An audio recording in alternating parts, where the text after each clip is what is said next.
everybody, I'm Cinnamon Cooney, your Art Sherpa, and today I have just one question for you. Do you want to paint a snowman? Because that's what we're doing today. We're going to paint a snowman step by step in acrylic. On the mic is my husband, John. Hello. He helps make me the mini-me and point the cameras at what I'm painting and teaching. So as I'm explaining a technique, as I'm demonstrating the drawing, as I'm showing a tool, you have a really good visual on that because what you can see clearly, you can duplicate for yourself at home. Whew, it's been a minute since It we've been live. it has been a minute. I was thinking about it, and I think like since August, acrylic August or something. I forgot to send the text. Did you forget to send a text I about the forget live? I forgot to send a text. Do you want to scoot over there and send it while Yeah, I I, talk I to them? think I think we'll see where we go. Okay. I don't know if it's set up. So Okay. All right. So today's going to be a lot of fun. Let's go over the materials we're going to be using for today's show. This is live. Can you yeah, tell? materials. Watch just whoop. All right. So I've got a 12 by 12 canvas on my surface. If you check the description down below, there is a traceable, and you can definitely print it out and use that. I'm going to show you how to draw this today. On my palette is Mars Black, Burnt Sienna, Yellow Ochre, Cad Yellow Medium, Cad Red Medium, Quinacridone Magenta, Ultramarine Blue, Phthalo Blue. In the center here is Titanium White. This gloop here is a product called Satin Glazing Liquid. It comes in gloss or satin. Either is fine. But it's a slow drying extender for acrylic colors, which just basically means it slows down how much these paints dry so quickly. And it also allows you to glaze in one product. And it's the one that I recommend. This is Golden Fluid Acrylic Titanium White. I'm going to use it for snow splatter later on in the lesson. You can just use your white paint on the palette if you don't have a like craft bottle of paint or the nice golden fluid bottle of paint. You can just water down your white. And then I'm going to use one of my pouncer sponges today, but you'll be able to do the circles with just a brush, making little round circles. So lots of things we're doing, but lots of alternate options so that no matter what you've got going on at home, you can do it yourself. Because that's the whole goal of this, right? It's the goal. Well, sometimes the goal is to watch me paint, but I think the greater goal is to see you paint it. So I feel like giving you guys lots of options on how you do stuff enables that to happen better. Okay. Yeah. Let's think about what we want to do for step one. Step one is going to be pretty fun. And I think what I'm going to do is I'm going to get my brush a little bit wet. I'm going to use a 1-inch Princeton Select oval mop. I'm going to make sure there's not too much extra water in the brush by wiping it out on a towel. Right, so it's just lightly damp. I'm going to get some glazing liquid on my brush, and I'm going to grab burnt sienna and a smidge of phthalo blue. Unexpected colors. Mix that in thoroughly.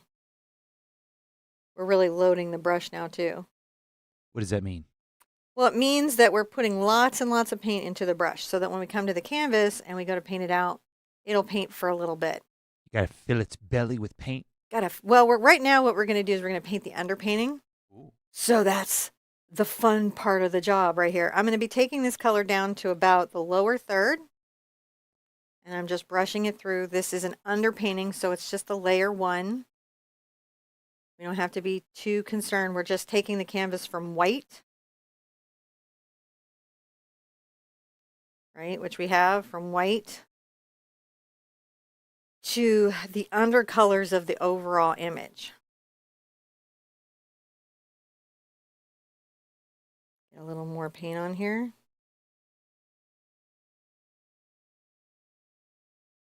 And I'm just glazing that out, getting it out there. Here we go.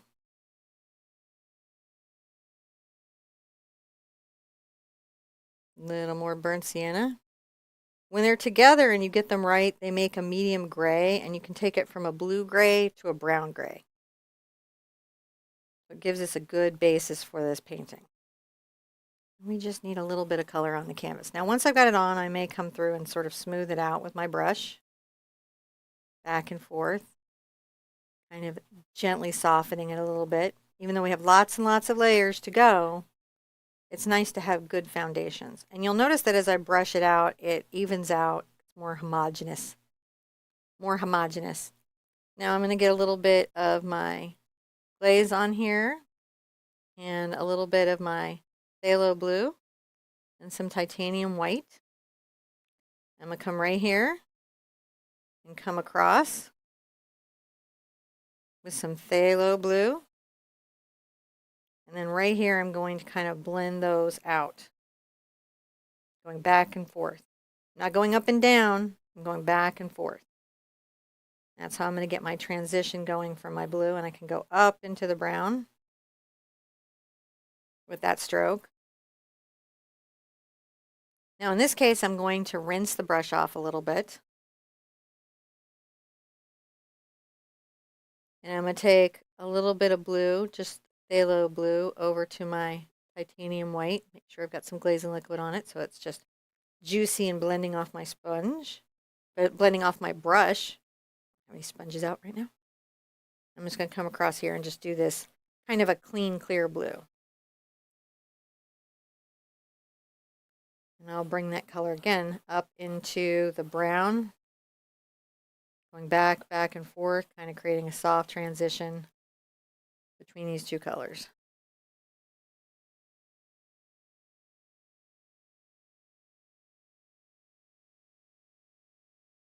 Fun times. Woo! So that is how we get our underpainting on. Those are the base colors that we layer on to create depth and rich tones in our canvas. One of the ways that we do that. I'm rinsing my brush out thoroughly. I'm going to dry it off with my towel and put it aside for a second. And then what we're going to do next is we're going to dry this thoroughly. And so I'm going to dry it with my hair dryer. I'm going to do that on the low setting. Okay. Takes a couple of minutes to do, so you guys get to talk to John for a second. All right. So, I'm a little out there. I wanted to come over here and see what's going on over here in chat. It's very nice to see everybody. And what you may experience is an ad coming in here during the drying session. If you do, that's because I trigger the ad button during the drying time. And the reason I do that is that if I don't, it will automatically insert them wherever it wants to. So by doing this, it cues it so that it won't do that for a period of time afterwards. So that's why I do it that way. Just sort of, you guys know, it's not that we're trying to insert with ads. It's a method to control when they put them in there, because they do it without us wanting to anyway. If we could, this is the way it works. So if we play the game rewards the player. I'll unmute you here. That I was explaining that I insert the steps. Mm-hmm. I insert the ad during the drying time. So that's a good idea. So that the ad machine does won't its ad. It. And you know what? I think it holds them there, so then it's at the steps later. It's such a much more enjoyable watch. Right. So earlier in this lesson than later, I want to let you guys know, if you are a patron, you have a special video related to this painting. I'll just show you real quick and then I'll put it aside.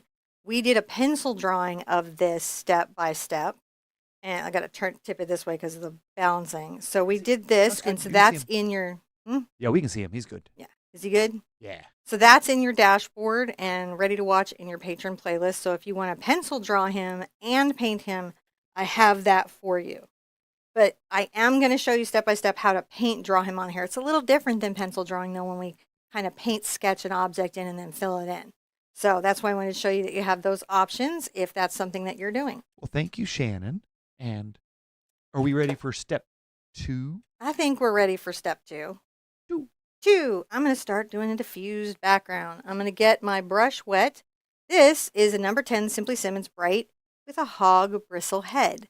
It means it's made out of hog bristles from a pig, from a boar, like the brushes used to be. So that's what it's made out of. Don't bore me. Don't bore anybody. And I'm going to take a little bit of my brown into the blue mix I have here and grab some white into it, just kind of to diffuse it a bit. And I'm going to begin to paint sort of spotty background. Well, thank you, Nance. Thank you, Nance. We have a Nance party going on? We do. Sounds like we have a couple parties going on. Who's our parties right now? Well, Shannon and Nance. Shannon and Nance, thank Thank you you so guys. much. Actually, thank you just everyone for coming Yeah, today. it's a nice day. So I'm just taking this brown and I'm just sort of popping it out in little spots so that this is a diffused irregular background. Diffused. Diffused. It's our word of the day. It's not a The fused painting today background. was brought to you by the word diffused. Because this is what a bokeh background is. It's a lens effect on cameras that create a diffused background, often with little light patterns and flares. And it reminds us of how, like, when you're laying under a tree and you look up at the sun through the leaves, that sort of diffused sparkling that happens. Heather's into the party too. Heather's in the party. Thank you, Heather.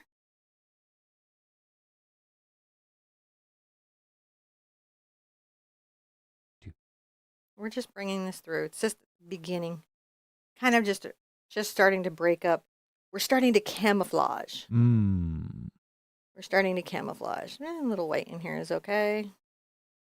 Ooh, Hmm. Lynn, that's a good idea. What? Yes. So Lynn says, "Hey, stunt hands," and I'm like, "Hey, Lynn." She says, "Can the Sherpa do a painting for someone who has a serious neurological shake to their hands?" Hmm. Let me do some research into that. Yeah. One, I need to understand more of what you mean because I don't completely understand it. I mean, I understand the words, but I don't know what that specifically means for your hand function.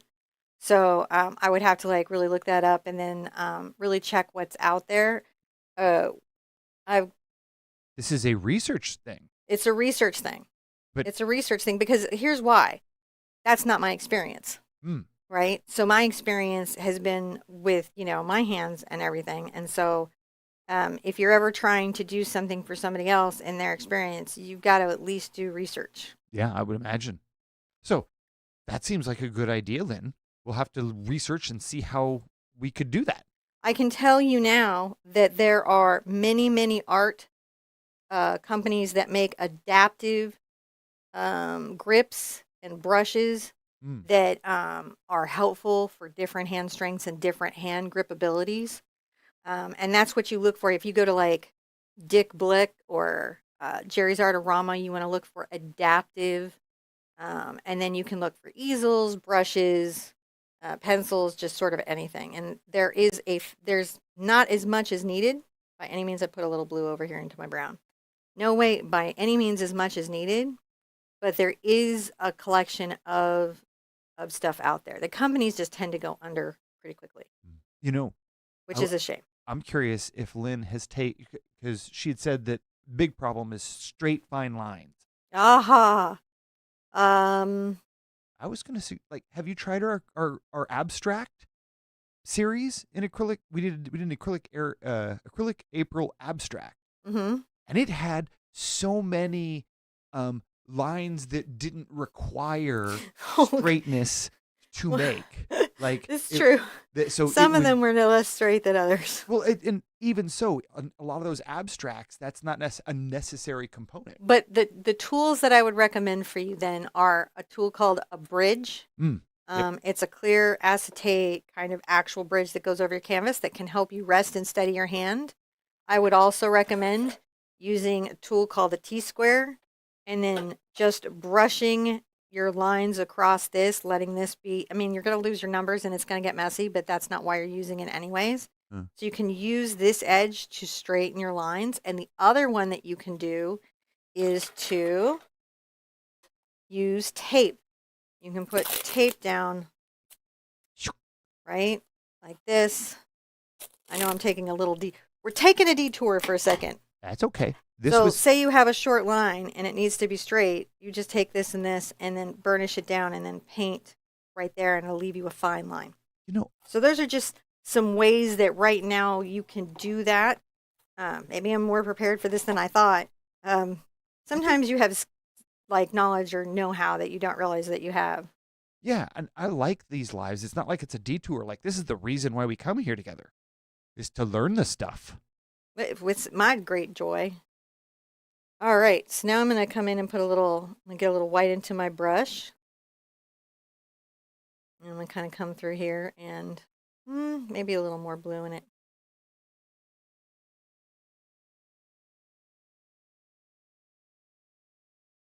Razerna says, the days got mixed up and sorry I'm late. So, Oh, hi, Roserna. It's good to see you. are we going to restore the did you bring donuts because you were late rule? Yes, yes, that is a long tradition. If ever you are late, just throw up some donut emojis. Okay. And then, it's complete class forgiveness. That was a true story when I taught an actual physical class. You brought donuts, there was no worries. Yep. You come with donuts or cookies, you're all good. The teacher can be bribed. Just kind of weaving that through there, trying to create that diffused background. Yep. And I can even brush it and break up the little shapes even more. Mm-hmm. You just want to keep doing that as we go. Just time consuming.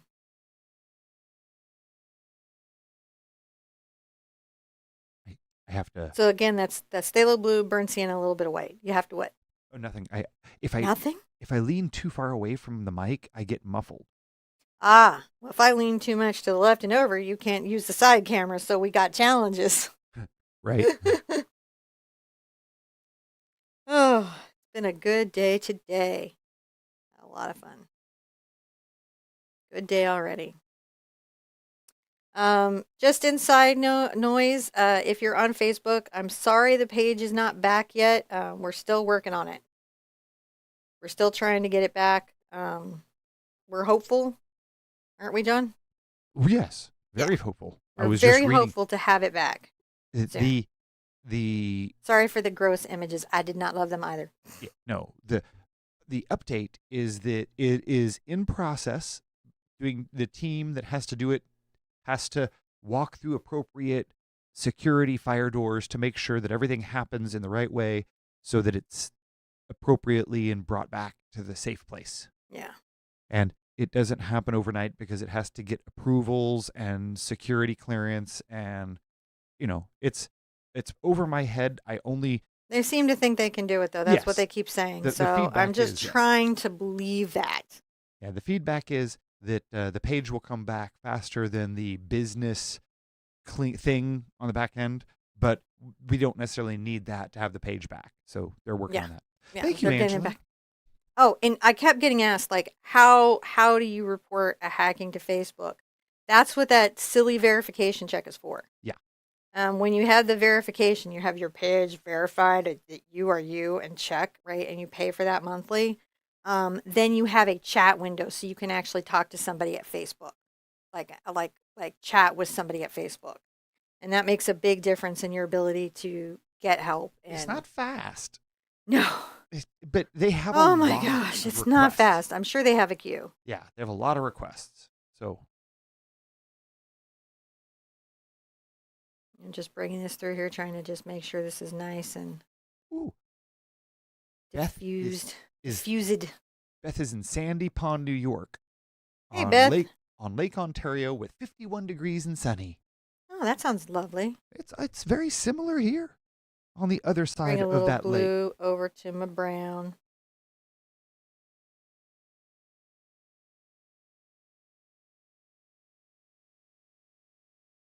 See what our weather here. It's 54 degrees and sunny. Excellent.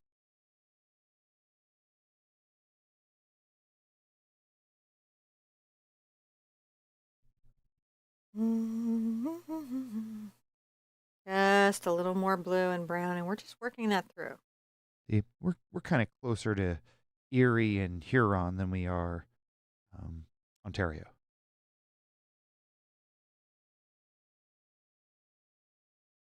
We're pretty close to Detroit, actually. Oh no, the lakes, On Lake the lakes? Huron and Well, Lake whichever Erie. side the Detroit side of the lake is where we are. Right. Well, The Detroit side of the lake.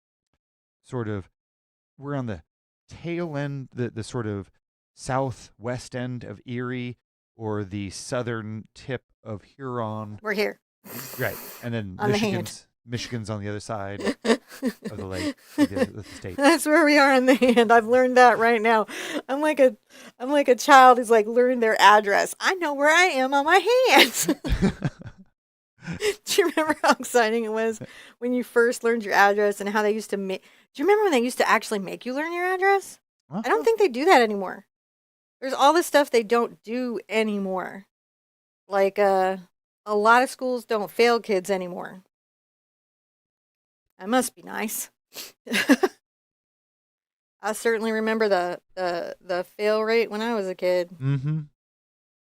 In Alaska, where it is 27. My kids don't have that option. They're expected to keep their grades up, You know, Pam, especially since the pandemic. that's a number, Pam, that keeps me from Alaska. 27. 27 below. Just 27. It's 27 degrees there. in, Just, you know, in Fahrenheit? in Alaska, yes. Oh, That's cold. beautiful country though. Yes, So pretty. very much. I'll tell you what you all have that is super worrisome is big giant bears. Cute as buttons, I will say, but I definitely wouldn't want to meet one on the trail. Heather is in Northeast Florida. Like to see them from a distance with binoculars. Northeast Florida? Yeah, I hope you're doing okay. Yeah, it's a respectable 66 degrees with sunny skies and breezy. Our love to everyone who was hit by Helene and Milton. We were watching, and just everybody was in our prayers. We've done hurricanes several times, and when we lived in Houston, and I just know how much it sucks. It just sucks getting infrastructure back. Everything. It just. I mean, and you just love the people coming in and resetting it up. It's always amazing how there's 10,000 trucks volunteering, ready to go right before a storm, and it is touching, but it still takes a very long time. Pam, so my heart goes out to everybody. I know it's going to get colder there, and I respect the bear and moose issue. It's moose. Oh, moose. Moose. They're so big. Yes, So we're just continuing to diffuse this up. Dry brushing. Dry brushing. Dry brushing. Dry brushing across my canvas. Dry brushing, making it diffused and unfocused. Dry brushing. Dry brushing.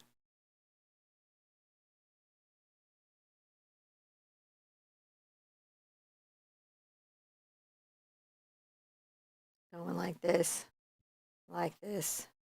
and like this. Yeah.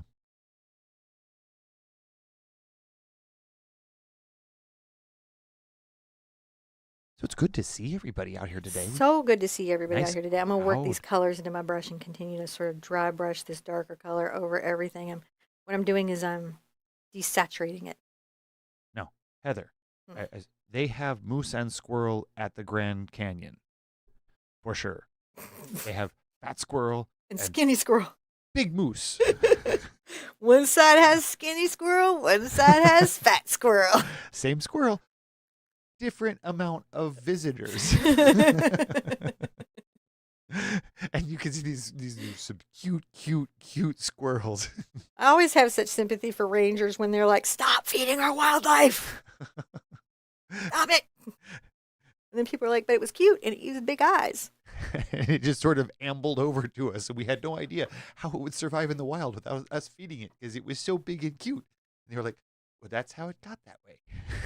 All right, we're going to take a little bit of our blue here. I'm going to tone it with just a smidge of brown, but it's still going to be pretty blue. And then I'm going to get white into it.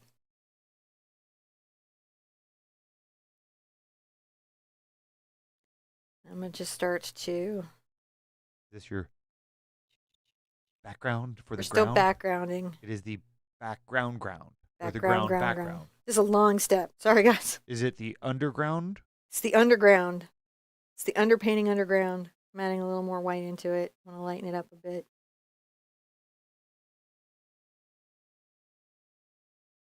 And see, this part of the painting is supposed to be a little unfocused. So, if we wander around talking about things, it's kind of... Helps us unfocus. It helps you stay unfocused in making your background. That seem right? I don't know. I'm not really sure what you were saying. Because you weren't paying attention. No, I was paying attention. I just really didn't understand what you were saying. I Well, don't know. I we're don't understand where you're going with this. I'm going well, to continue to do. we're not necessarily just staying strictly on topic of painting subjects. We're talking about all sorts No, of things. so I'm gonna be like, this is like like if you wandered into a studio and you had a teacher and everything, because there's long stretches of um. We won't call it monotony because we don't want to upset the teacher. But I'm just continuing to dry brush this here because I want to have this nice, soft, diffused edge here.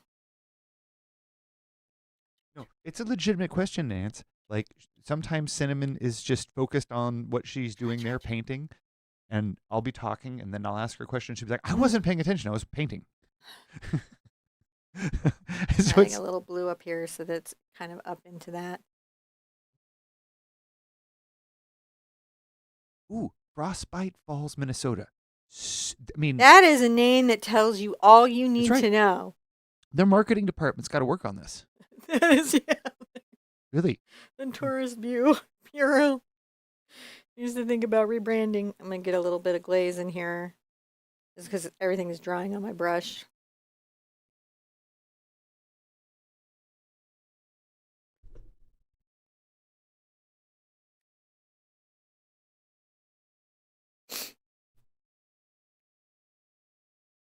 All right. We've got so much of this to do. Do you? Yeah, we do tend to chat and kind of pass the time and sometimes talk about current events. I'm scumbling across this bottom line here. So very different than the quiet piano, no talking lessons, I know. Not the same vibe. I'm just really kind of scumbling and making sure that this is as soft as I can. I'm going to come up with some blue here.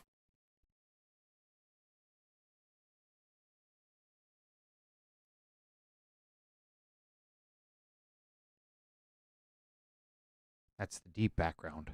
Yeah, this is the far away background. I'm going to get a little of my brown again into my brush.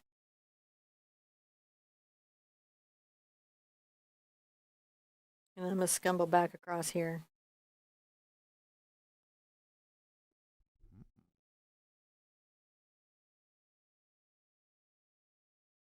Whenever you see a bokeh background, go, oh. Is it? I'm got an interesting. I'm gonna go read this real quick. Okay. Do, do, do, do. Doot, doot, doot, doot.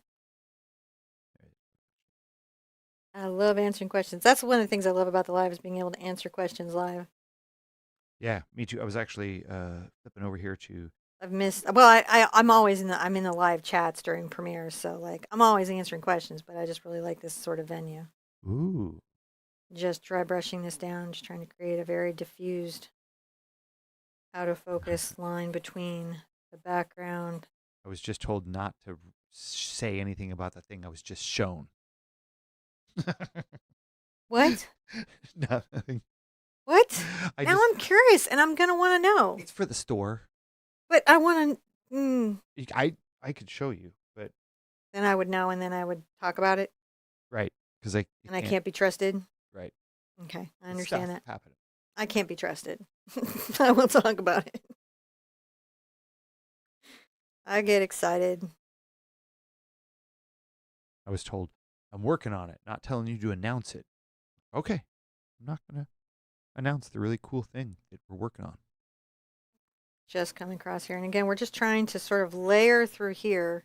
What type So of brush this are you using? I'm using a number 10 Simply Simmons Bright, and the head of it is hog bristle. That's why I'm constantly wiping it out on my towel, is because I'm keeping the moisture out of it. So, what other come kind back of with a little backgrounds? Huh? What other kind of backgrounds would you recommend for this painting?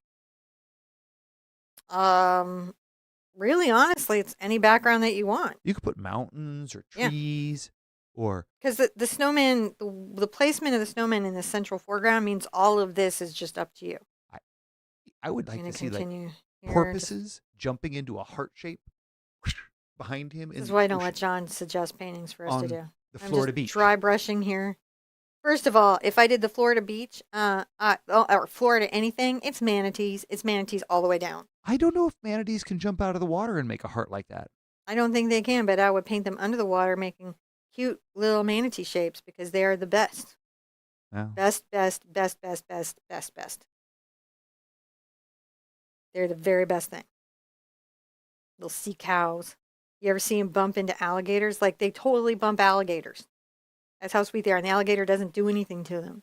Or at least that's what the nature show said. And I like that. And I really like the snapping turtles. The really, really old big ones. So we just really, really kind of are working that space. And then I'm going to rinse this out a little bit. And I'm going to take a little bit of my white onto my brush. And I'm going to go ahead and lighten this area down here.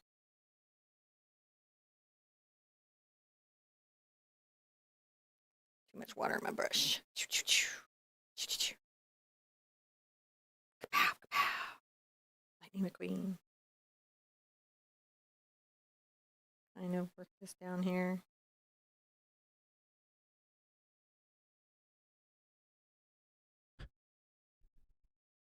This is just a very kind of scumbly sort of technique.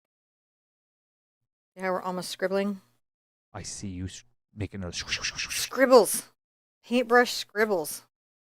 That's the other reason why it's nice to have a hog bristle brush. You know?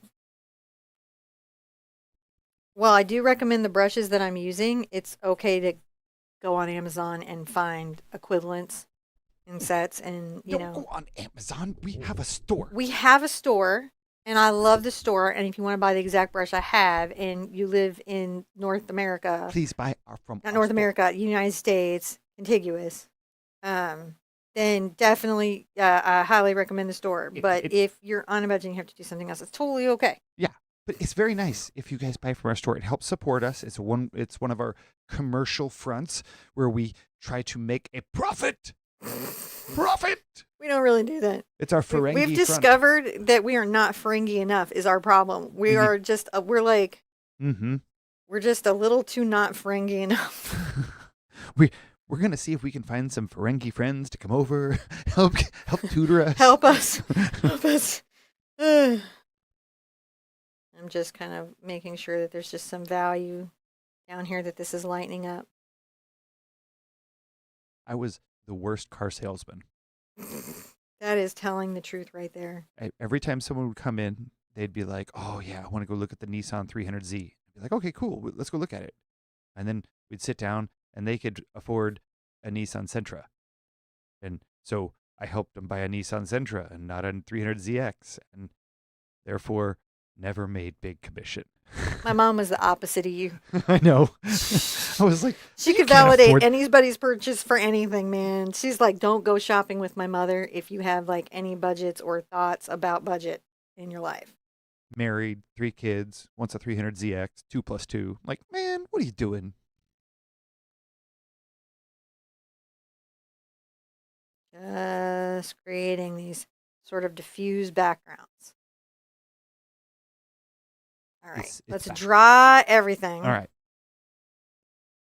Let me go over here, go do this thing, and then we go whoosh. Okay. And then I have to go over here and see about putting other things in. Whoa. So, thank you guys. It's nice being here with you. Good to see everybody. Looking over in the chat to make sure I'm not missing anything cool happening. Let's see. There's also, oh man, it's so nice to see it. Just, I'm learning how to use all my new buttons and, you know, trying to make sure I do everything in the time that I'm supposed to do. It looks like it's going pretty good so far.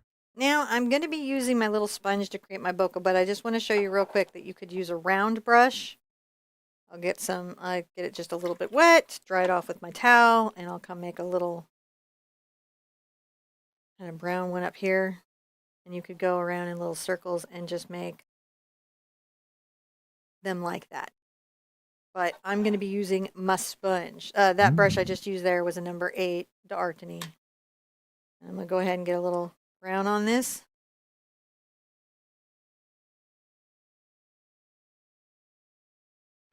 Thank you, Ramona. I'm going to come through here and create these little circle shapes. Very nice of you guys to be so generous. Thank you so much. We really appreciate it. It is so understated how much we appreciate it. Like, these little light bulbs, they do not take payment in paint. The light bulb. Oh, you mean like our studio lights? Yeah. You cannot bribe them with a painting. They insist on earthling doulars. So we appreciate when you share those earthling doulars. They go to. They just go right back into the studio. It really helps. It does. Do you ever do charcoal paintings or pastel drawings? Yes.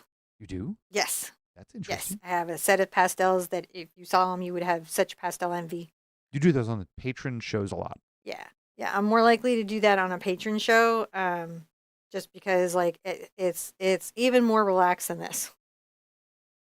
And this is pretty relaxed. I'm getting over into my blue.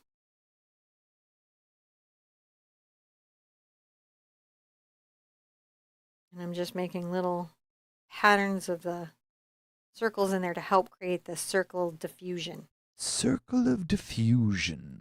I'm going to come into my blue here and then come into my brown here.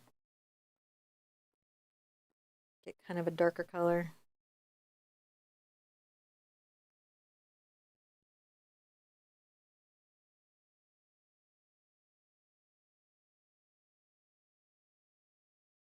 Like to layer it up. Very happy that there's a lot of snowman right here. Oh, thank you, Dominique. Dominique, thank you. How you doing, Dominique?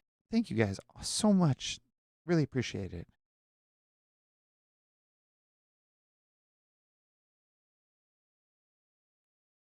Is that a circle tool in the Art Sherpa store? Oh, that thing. Not anymore. Those were. But you can buy pouncers like this in the craft section over by the stencils Although in in this most next, craft stores. yeah, in this next They're year, not as that's cool as mine. Mine has a little indent for your finger so it doesn't get tired and a little hole so you can push it out and better density on the sponge. mm-hmm. But they work and you can use them. And sometimes they have sticks and they're round. But I like the ones that have the plastic covers. But either will do it, and it's nice to have a set there that you can get into.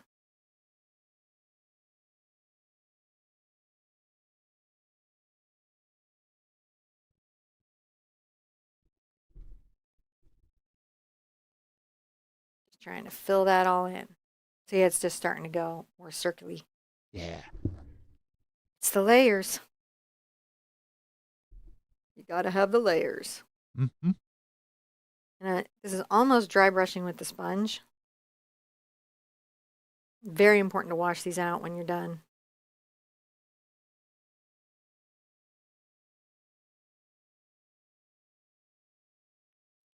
I'm going to put out a little more brown paint because we have really whipped through it today. Yeah. We said, let's go through all the brown we have. Did not expect that to be such a white. I expected to be used a lot in this, but I'm surprised at the strong use of brown in the color. It's on here. If I can get it top back on a tube of paint. Same step, you think? Yeah, we're still stepping. I'm gonna come here and get a little bit of red, a little bit of yellow.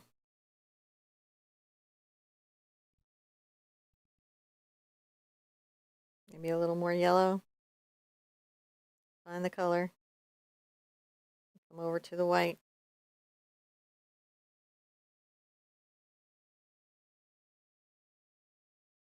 And get glazing liquid if I need it. Mm.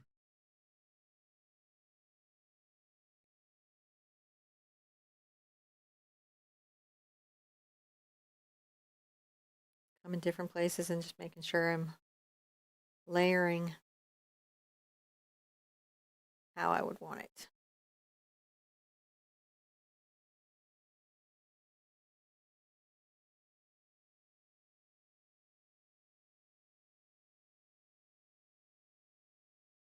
I'm going to go ahead and kind of rinse out my sponge, my little brush bucket. Kind of changing colors now. I want to kind of clean it a little bit.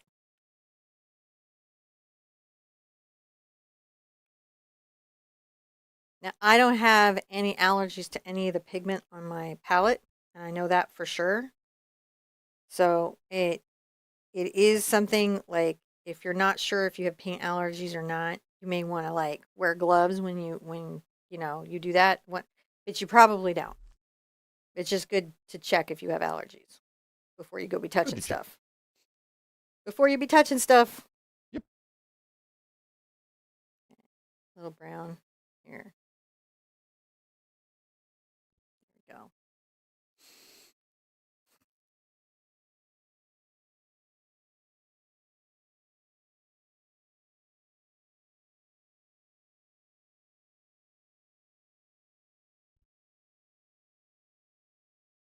The glazing liquid does a nice job of giving me transparency here that I really like.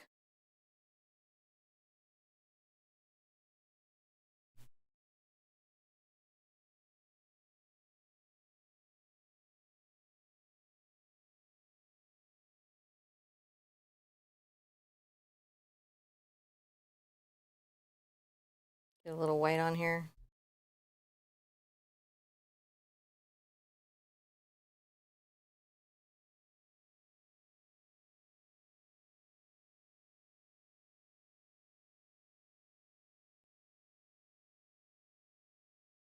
A little brighter.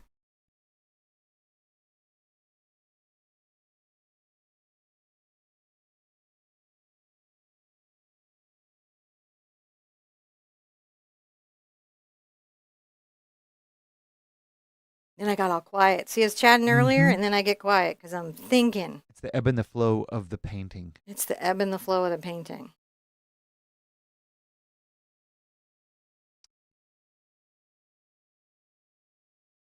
Now, Melissa was asking, what's the difference between glazing and matte medium? Matte medium is a medium-bodied additive that you can use with paint, and you can mix your paint into it, and it will make your paint have a medium body, which is like not so stiff as heavy body, but not quite as loose as fluid. And if you could do this technique with a matte medium, though, you could totally get away with it. It won't cloud or anything on you. It's just it's the clear part of the paint. Like, so if you took all the pigment out of your paint, heavy gel medium, that's heavy body paint. Matte medium is medium body paint, and fluid medium is fluid paint. Now, matte medium also makes the paint have a not shiny finish. Yeah, it has a not shiny finish. That's the other thing. Yeah. Good catch. Gloss medium would make it shiny. Shiny. And glazing medium doesn't necessarily affect it's not intentionally it's more of a fluid, so it does like definitely make change the body of the paint a bit. It definitely does, but yeah, its goal isn't to necessarily change the reflective nature, although it does have an impact on it. And take a yellow and a little bit of red, but mostly some yellow. Even grab some yellow ochre. Will it strengthen student paint? Probably, actually. If you have a good quality version of it, probably. It'll probably make the binding better. Yeah. It may improve the body. Adding a little white to it.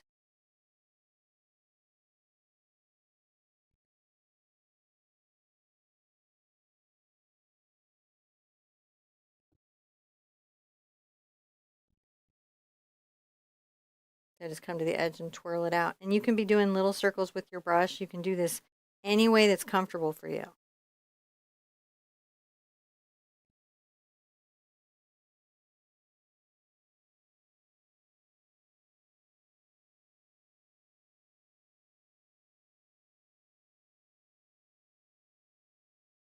A little bit whiter.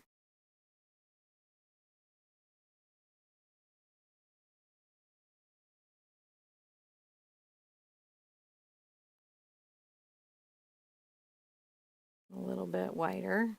Now, in this photo, the light is coming from behind him. Yes. He's backlit. He's backlit. That's why he has a nice little haloing the white lining around him, which we're going to do. That's why we have fluid paint too. Yep. Besides the snow. Make that brighter. One maybe up here.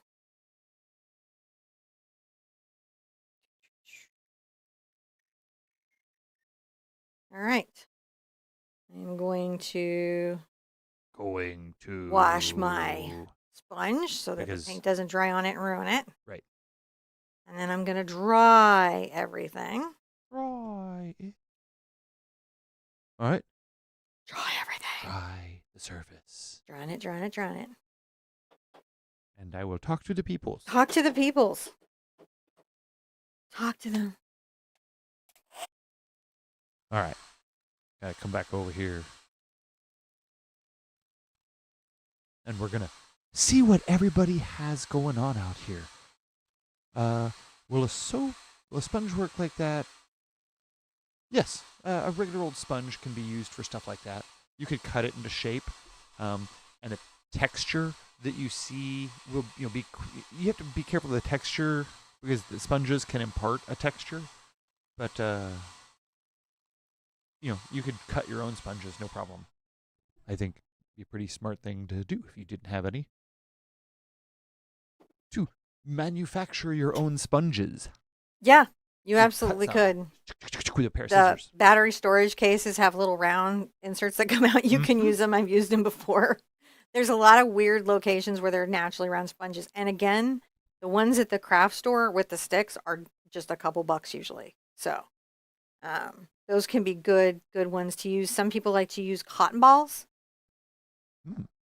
So that's pretty good too. Now I'm going to get some glazing liquid into my Deerfoot stippler. So it's got a nice load of glazing liquid into it. And I'm going to get a little bit of my white paint on my brush. And I'm going to experimentally come here, tap a little bit of white. And then I'm going to go up and down. Yes. Get a little diffused dot.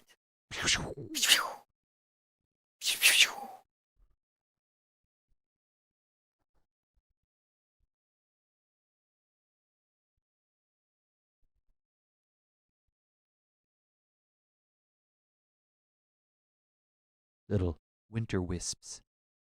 Little distant winter wisps. You could also, if you didn't have a deer's foot stippler, you can take a clothing pin and a cotton ball and go like that too. Some glazing liquid on here so that it's not drying on my brush.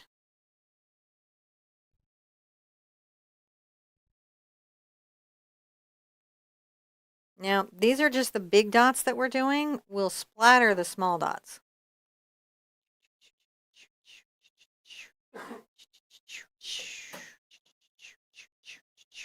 Sound effects do help.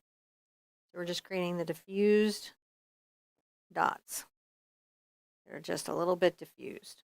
Just a little bit.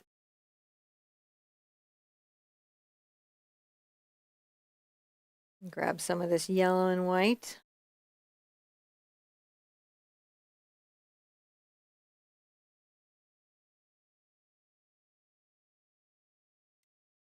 Come here and just tap up and down.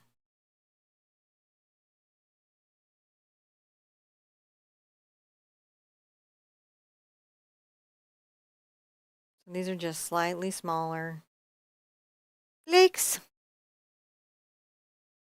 Take a little bit over here. So I had a little yellow here into my white. I'm liking that. That's slightly off white.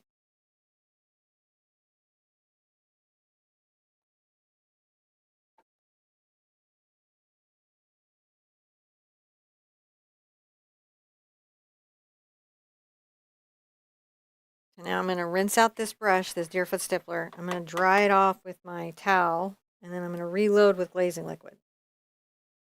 That's just keeping the paint from drying on my brush. Bring some glazing liquid over to this too.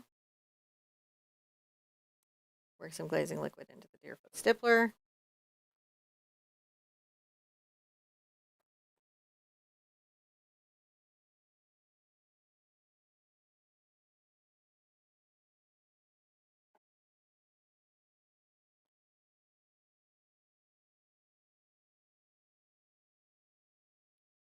a fun way to do it. Really cool. And again, we have the splatter at the end to do small dots. So we're just creating the different little diffusions.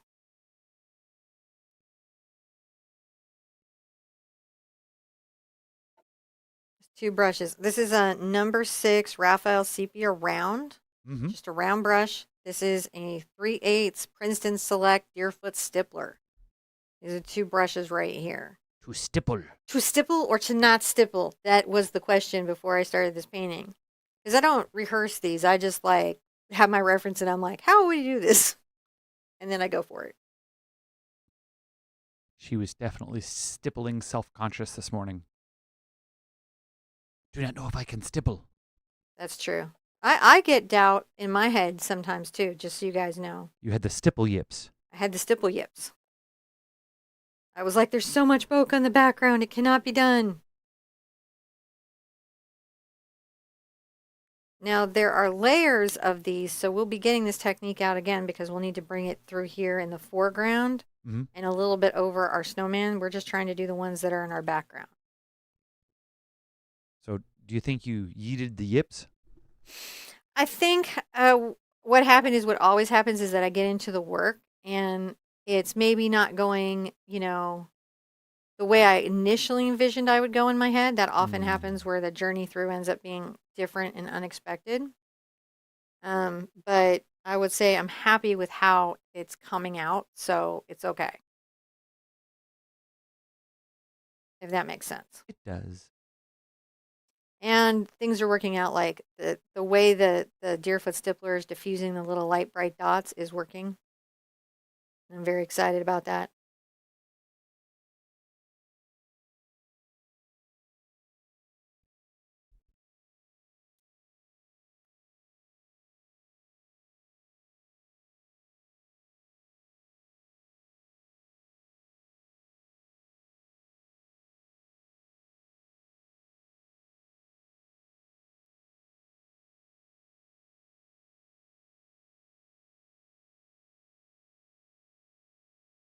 Glazing liquid. Oh, there's a little bit of yellow and white over here.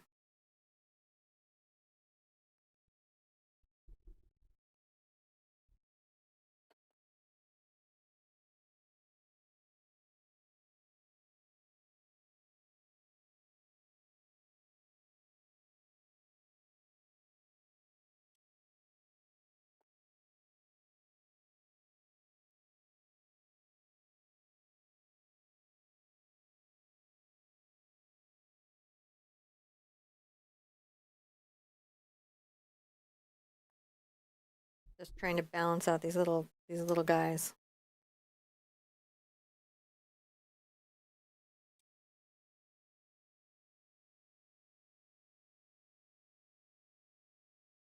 Like the deer, this is sort of a pretty background. Yeah. By the way, these little sponges make that deer background over in like 20 seconds. Mm-hmm. But I wanted to show you all how you could just do it with a brush. Because sometimes it feels like, well, I got to get this special paint, or I've got to get this special tool, or I need to have this thing, and it gets overwhelming. Yeah. You know, and I think what we as art teachers could say a lot more just overall is that there are 5 or 6 or 7 or 8 ways to do any given technique, not just one way into a painting.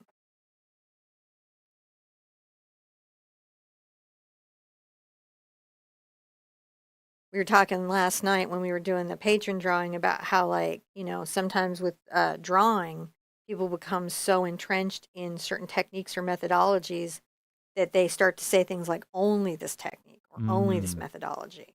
Right. I'm going to put some here because I want to have nice layering with my snowman. Because I want to paint a snowman. Art has one of those, it has the like almost as bad as science, but science definitely does this worse. But if you say there's only one way to do something, it will prove you wrong. Yeah. Yeah, even stuff that you're never ever supposed to do, like set fire to paint or hyperheat paint with a torch or whatever. You should never do that with acrylic paint. You should never ever take a torch over your acrylic canvas from a pour, from anything. that causes off gassing. It's super dangerous. You don't want to do it. Mm-hmm. There are still artists that paint with fire and acrylic paint. They use a lot of safety equipment and they have a lot of processes and methodologies and ventilation and things like that. So even though that you would think that's a hard rule, right? Because it's a safety issue. There are artists that can break that rule.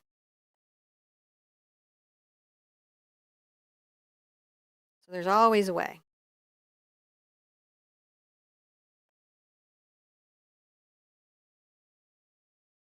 Well, I think I like that. I've got some nice big diffuse dots, which makes me happy. So when I splatter, there'll be a nice variance of shape and value. Oh. So I'm very excited about that. Rinsing out this brush. Let's dry everything so that we aren't dragging paint when we go to the next step. And when we come back, I'll show you what we're going to do next. Alrighty. And she is going to dry the paint. So, as she was saying, do not heat that paint because it likes to off-gas. And that means it releases chemicals that are not good. They're active and they're not good for you. So you shouldn't do that. And so they say not to do it. That's what those MSDS sheets are all about. But anyway, just regular air, and you won't have any problem. It's not a big deal. And try it thoroughly. If you're using some sort of extender, like a glazing medium or something like that, it can take longer. So you just hit pause, and then we'll continue on.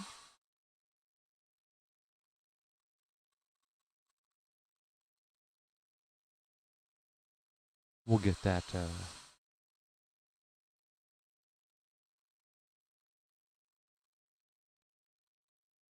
It is taking a long time to dry. See, she's checking for the stick factor. See? Checking for the stick. And it's still sticking. So I gotta dry.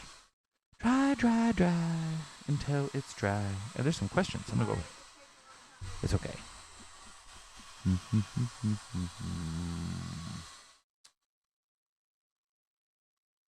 Yeah, Nicoletta. Noletta.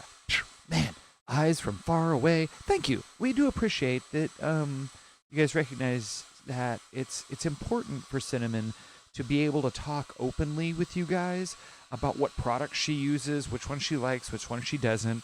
And it's like now that we have an e-commerce store, we certainly can buy whatever we want. So, and we do have our preferences, but we carry lots of different brands in the store, and lots of different things. So we appreciate. It's a pretty well stocked art store, I think. Yeah, no, we appreciate you guys supporting us by shopping in the store, but we really try not to be too like, you can buy my shirt.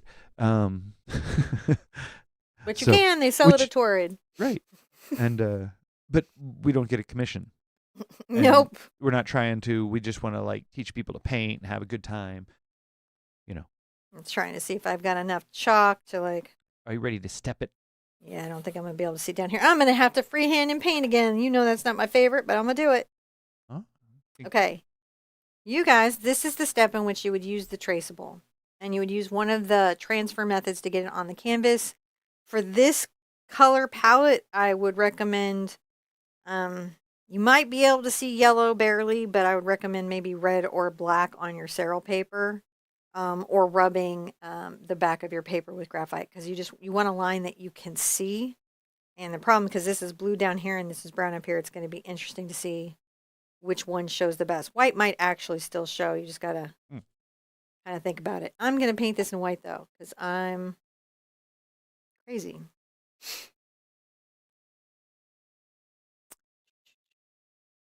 So let's sketchy sketch. First, I'm going to sit there and say my pom-pom goes to here. And the bum-bum comes down to here. So I'm just kind of trying to give myself a sense of scale so I don't make him too small. Sense of scale. Sense of scale. Little puff. And a hat. Okay. Are you concerned? Always when I'm freehanding and paint. Just paint. It is just paint. I mean, I don't think it's going to jump up and bite me. I think I'm going to try to just get the head as a circle first and get the scape of the head.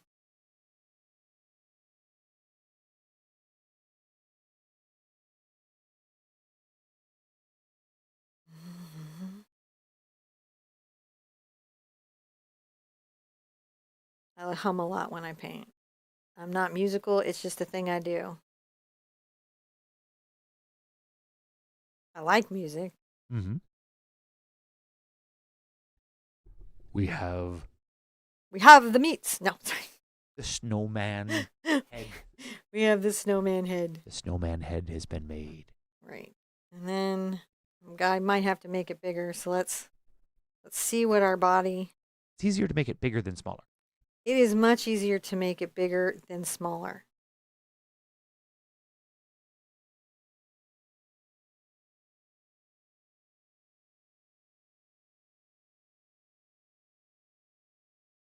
Bringing this down around here, I'm going to weight it at the bottom.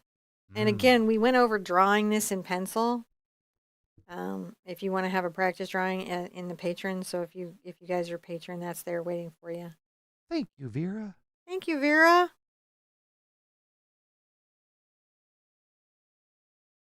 And by the way, if there's everything and anything ever in there that you're just like, I can't be patron, I can't do that right now, but I just have to paint this thing for some strong reason, just email us because we'll probably help you because we're like that.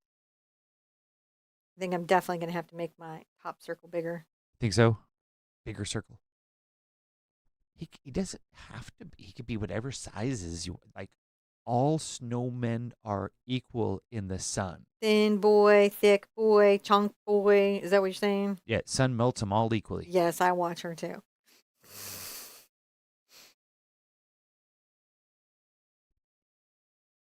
I find doll making fascinating.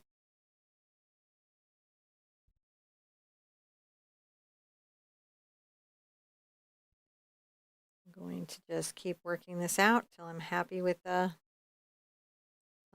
paint sketch.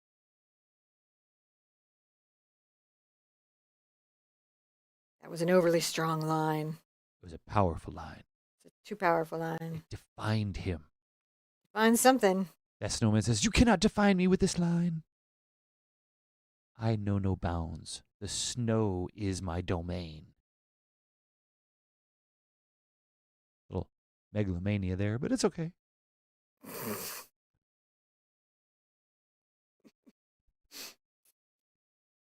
Narcissistic snowman. Sorry. All the snow touches is my domain. Ever had a real one of those in your life, you know. They're rare, but when you run into them, you don't forget it. My cat. Well, all cats are a little bit narcissistic. I'm going to start this little scarf here.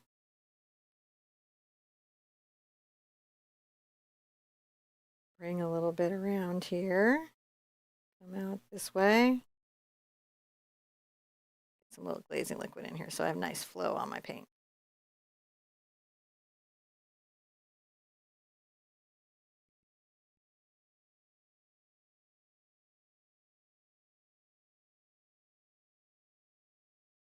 Feel like we got a pretty big badonkadonk there. That's okay though. Well, he had to drag it across a lot of snow, so it just picked some stuff up. That's true. That's true. He just, had a long walk to work. Roll, maybe, to work.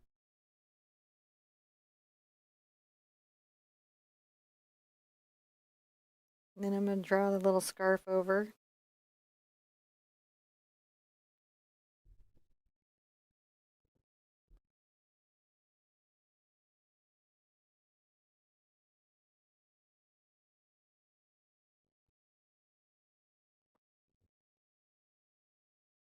And then I will go ahead and kind of angle it down like this. There'll be fringe there. Let's try to get the hat on. Try to get his hat on. You can put his hat on. What you see me going is just trying to get enough paint to be able to sketch. Oh, yeah.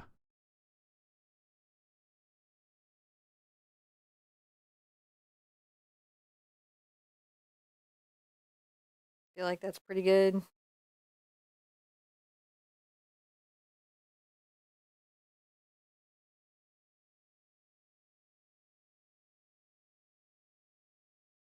We're about to find out real quick if I did okay. Yeah. Little puff up here.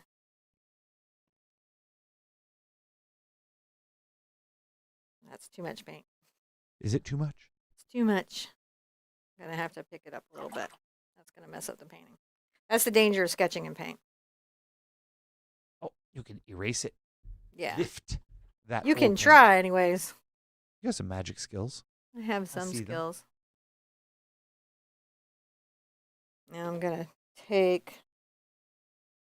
Oh, I got some tissue here. That'll work. Some paint tissue. And just wipe that up and then resketch that.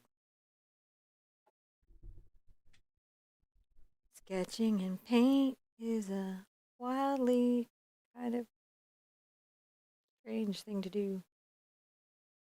Awesome.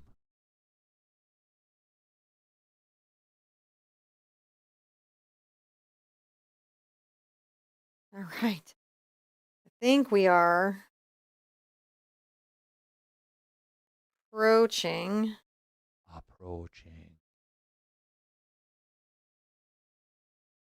might widen him out on his backside.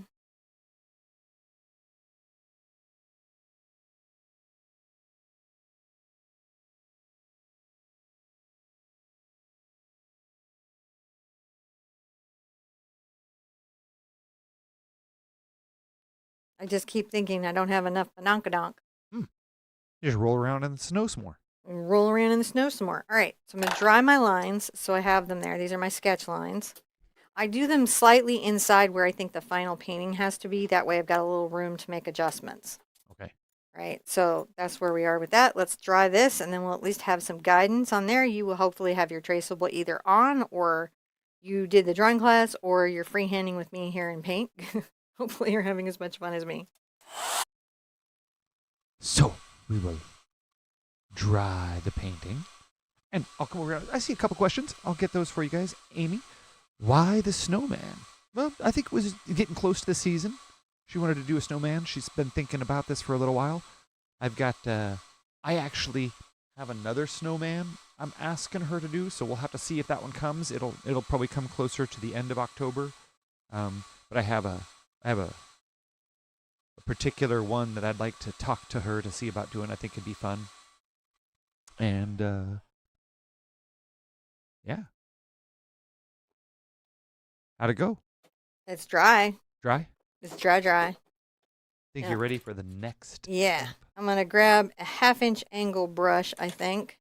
And when it's loose enough for me to work. A 1/2-inch angle brush. I'm going to get a little glazing liquid on my brush, and then I'm going to come in here and start to paint all this in.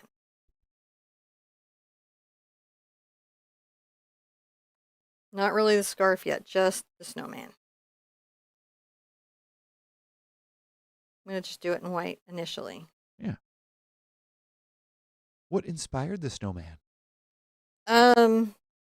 Well, this is a photograph, so the photograph inspired the snowman. I mean, why snowman? Oh, because this is winter wonder. We're getting into the season. Oh, When I do my winter stuff, I don't do it every day like the 13 days of Halloween. I tend to break it up over more time. So you get some winter. Yeah, so we get lots of little winters in. This is part of the winter wonder. Because I wonder when winter's coming. It's coming soon. I do that every year. Winter wonder. Once I have it all white, I'll be able to see it a lot better. Mm-hmm. See its scale in the painting.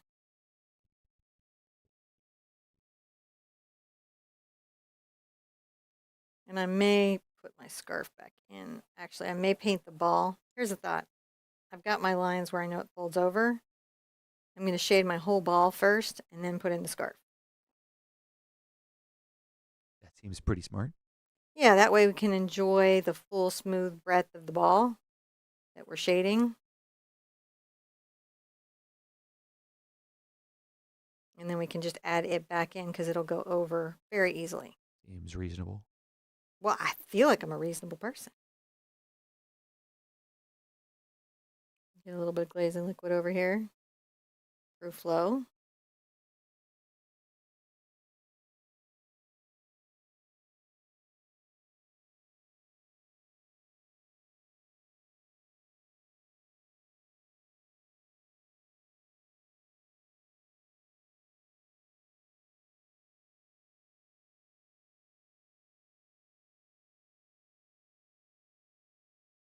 Trying to create some symmetry. All right, head. On my tentative sketch lines.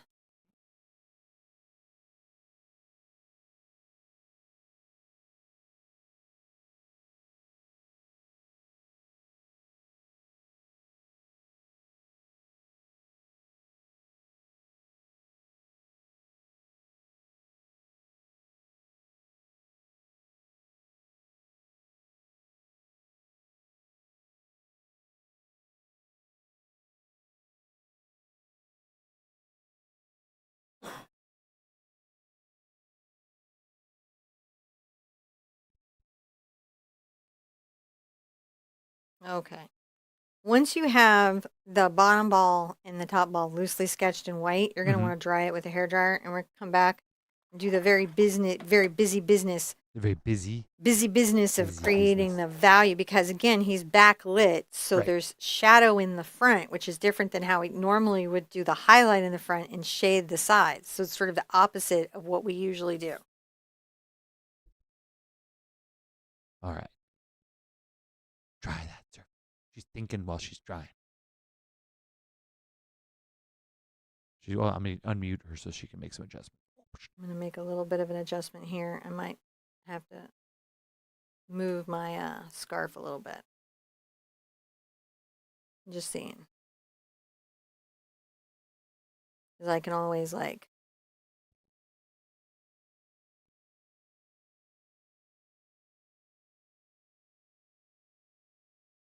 Okay, I'll try now. So All right. fussy. There we go. Silly fussiness. So try that surface on your own.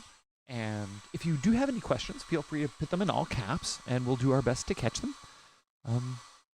We really appreciate you guys coming and hanging out. Don't forget to like, comment, subscribe, share, ring that bell, and do all the little human buttony pushing things you do at the bottom. Sharing this is one of the best things you can do to help get the word out that we do these live things, and they're fun to be at. We love doing lives. We love having a big family here to hang out with and do this kind of stuff. So,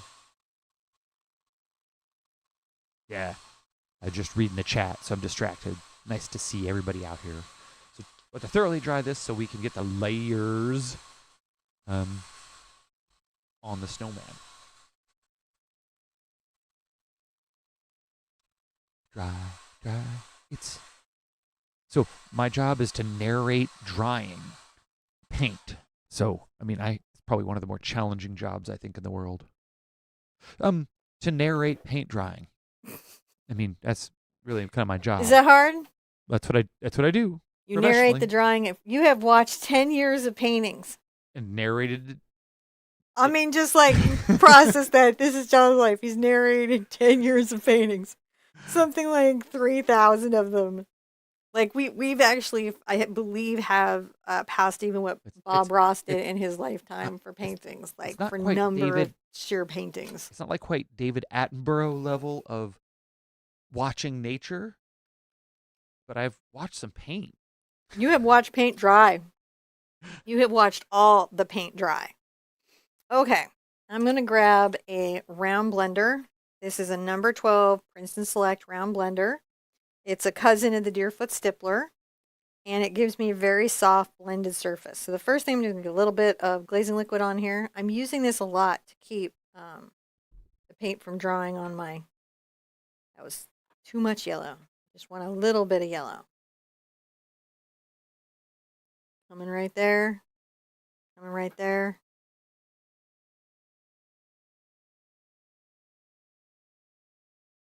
Coming on the outside.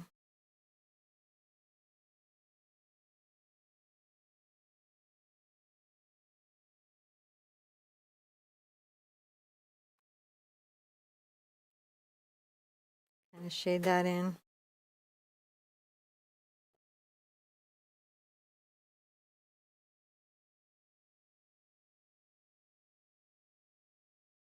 And come up to the face a little bit on this far side.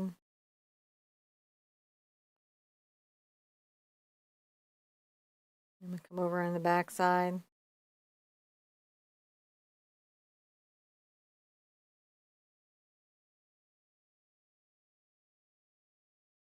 Glazing liquid.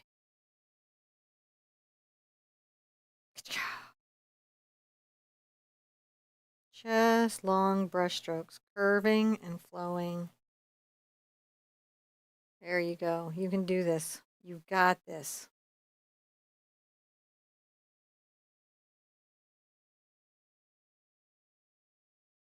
Then I'm going to come here to where I had my gray with my burnt sienna and my phthalo blue, and I'm going to create kind of a medium gray. I've got a little yellow in here, but it's only going to work to my advantage. That was me just sort of squeezing out the paint in my brush.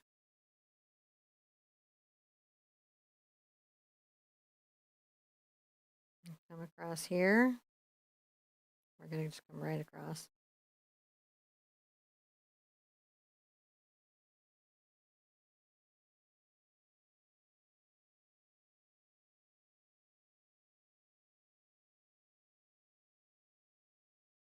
And just have a curved stroke across the belly.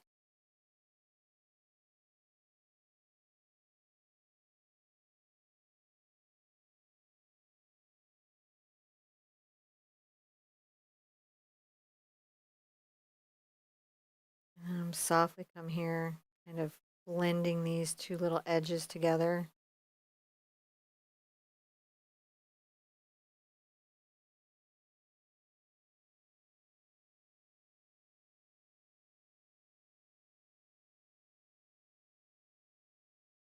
Again, we're trying to create that soft effect.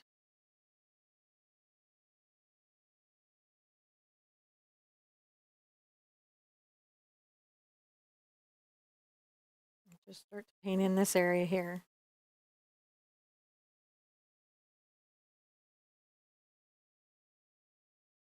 A little bit of a shadow.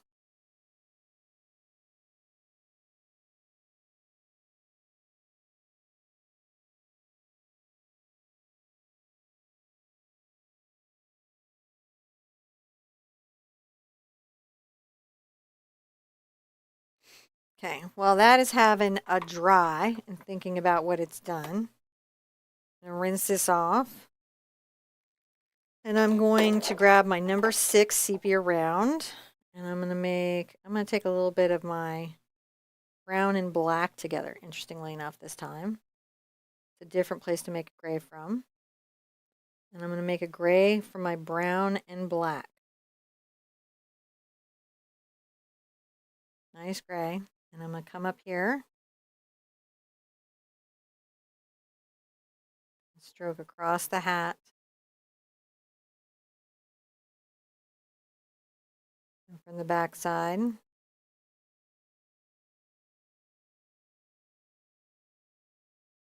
Glazing liquid if I need it to improve flow. You can use water too.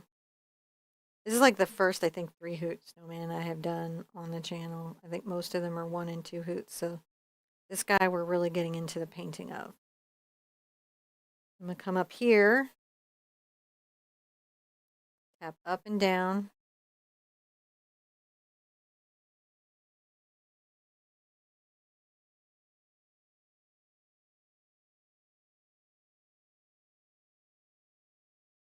All right. And when you have that, rinse that off. And interestingly enough, I'm going to grab a little bit of my Cad Red and my quinacridone magenta.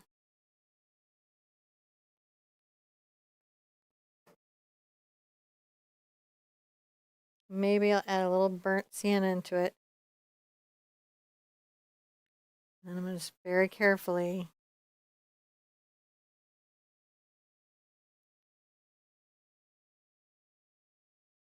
come across here.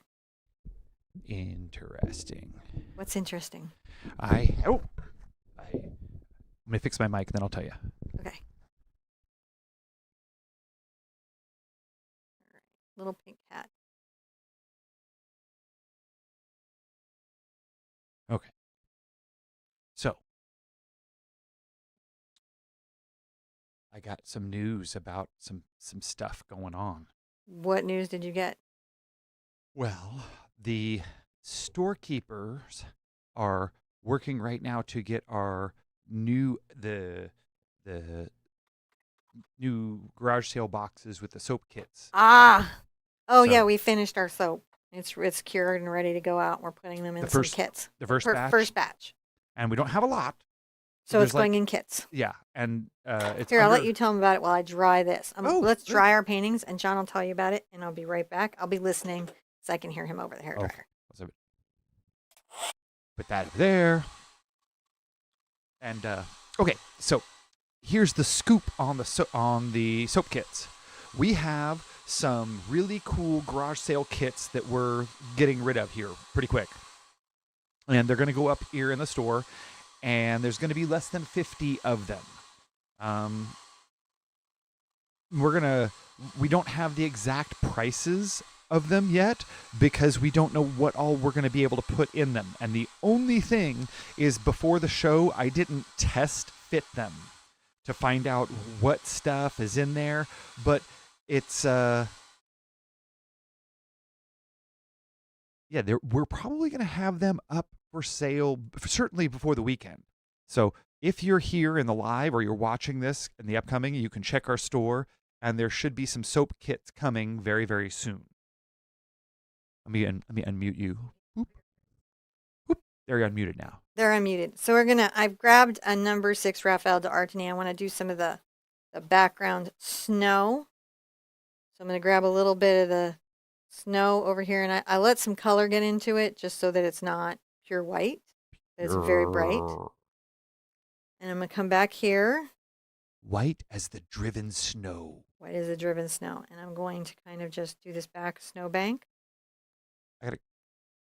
Back snowbank. A little line of snow. Dry brush in it. I want it to be diffused.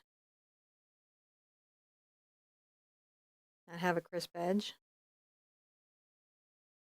I'm going to bring this down here and just sort of, gotta get some glazing liquid on here. It is just stiff on my brush. So do you think there are more snowmen taxi drivers or bus drivers? Well, there's a lot of driven snow, so I figure it can't all drive itself. Right? I think they all work for Lyft and Uber now. They're not independent plowers. I just don't, I doubt it. I doubt they're independent plowers. I just don't think that's available anymore. I just kind of scumble this across here just to give this a background of. I'm gonna rinse out.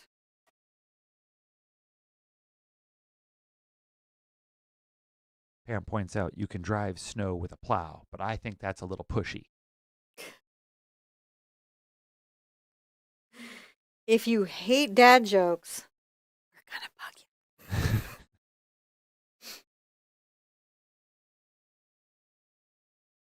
Let's just take this little, and we're just tapping it up and down. I'm doing different directions on my little brush, and I'm doing scumbles and dry brushing, just trying to create a softness to this.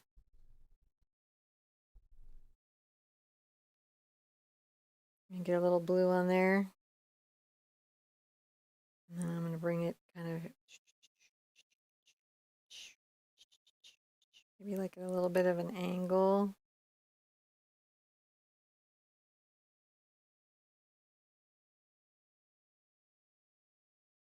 You know, in Florida, they get most of their snow in cones, I think. If that's true. I don't know that there's as much free roaming snow. No, I think they're pretty shy of snow. We're not shy of snow up here, but They might be shy of snow there. Just kind of diffused painting this so that it's not. Yes, Phyllis. So Phyllis says, is this a new garage sale box? Well, all the old garage sale boxes are gone. There shall be no more. There'll be a new garage sale box with different content. Sometimes some of the stuff from the old stuff, because we still have a couple old things we're putting in, but a lot of the kits are getting changed up now. We're getting mixy-matchy, switching it around. Mixy-matchy. Yeah. Mixing and matching. We still have there's a whole bunch of brushes that you guys, some of them you know about, some of you don't. We have some paint, we have some paper. There's stuff we consistently. Oh, sorry. Go ahead. Oh, no. I'm just. I don't want to. I'm just. I don't want to be coming along here, just making sure that this is.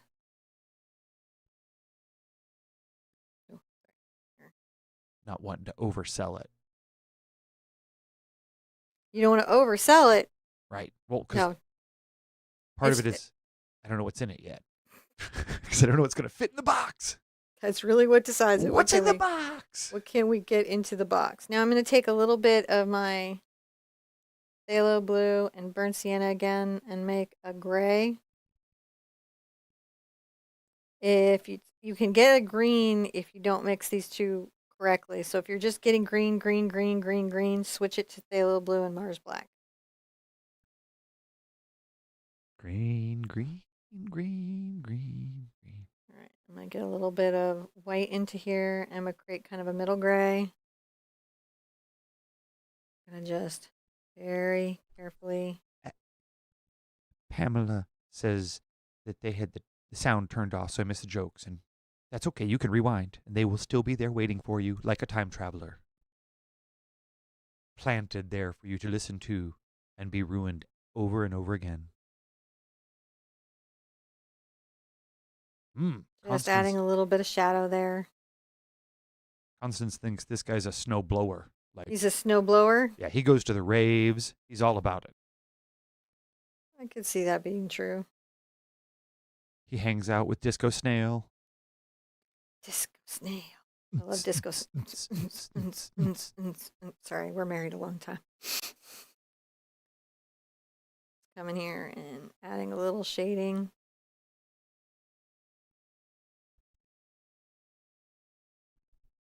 And get back into the white.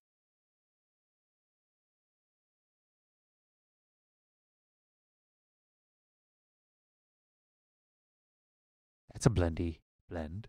That's a blendy blend. It's the blendiest blend. We're going to come over here. Be like a little whiter than that.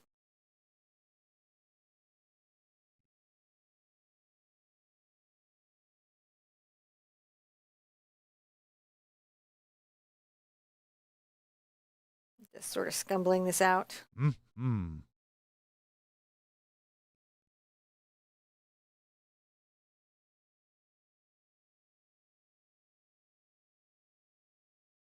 Grab a little bit of white. I'm just sort of moving my brush up and down. I try to change the direction of my brush to sort of obfuscate. Disappear. Like a vampire. All of those who have played Vampire the Masquerade. line. Yeah, all the people who played Vampire the Masquerade, they're like crossing their arms. Fun fact, if you're new here, that's where we met. Was it that game? Vampire the Masquerade? Yep. It was. So that's how dorky we are. We were at a live action role playing game. Yes, we were. Dorkier than that, I was running it. Not the place you think you're going to meet the person you're going to be married to for the next 30 years. Dorkier than that, we had about 100 people playing at the time that we met. It's a good game. It was a big game. It's a really good game.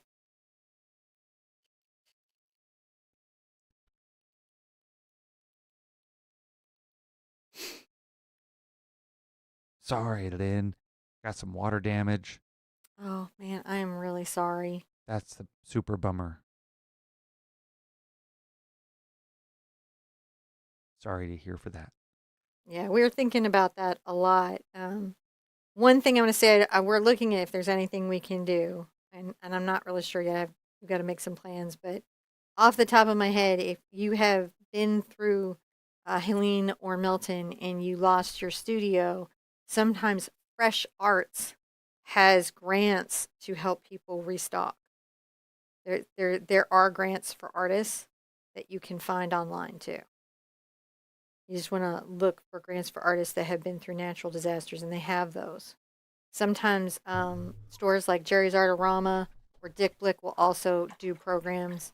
As I see stuff, I will be sure and share it online. Now that at least my personal account is mine again on Facebook, and I can post things up there.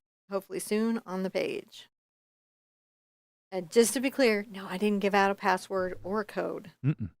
It was a total thing. It's a total thing. Which is, I think, also some of why we may be getting some help. Right. And it's because it may not have been our thing. Right. Well, it's one of these things where it's a vulnerability in the system that can be exploited, and they're closing those holes up, and there's no point in continuing to like point a light at where all that is. Like everyone at Facebook is aware that there's an issue in certain places, and they work on it, and so everybody's really doing their best. So we feel everybody's doing their best, and hopefully it will be okay. What brush is that? This is the number 6 Raphael d'Artany brush. It's a hog bristle brush. It's so arty. It's so arty. I'm just bringing this right up to the little belly and just creating a diffused sort of background where it's just not crisp. Okay. It's not crisp. We've not crisped it. Back to the round brush. Let's throw up a new step. This should be dry by now. Okay. You want to just new step it? New step it. All right. I'm going to grab a little bit of my gray here. This was my phthalo blue and burnt sienna. And again, if you're just not getting gray and all you're getting is green, you can switch to phthalo blue and Mars black. And come through here. I'm just kind of diffusing and a little bit of this shadow here in the middle. This will be the deepest, darkest shadow. That sounded good. Is the stream still going? Yeah. Okay. That sounded like it might not be. I'm just kind of blending this out. Blending it out.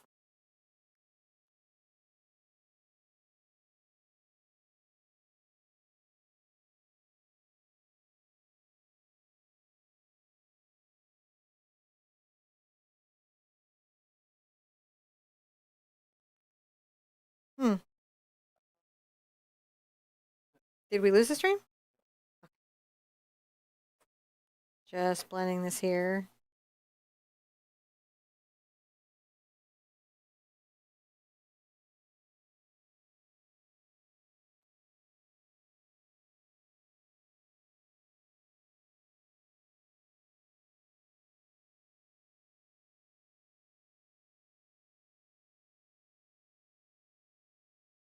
And then I'm going to rinse out. And I'm going to grab a little bit of white. And it's okay if some yellow's in it. And come on the outside edge here.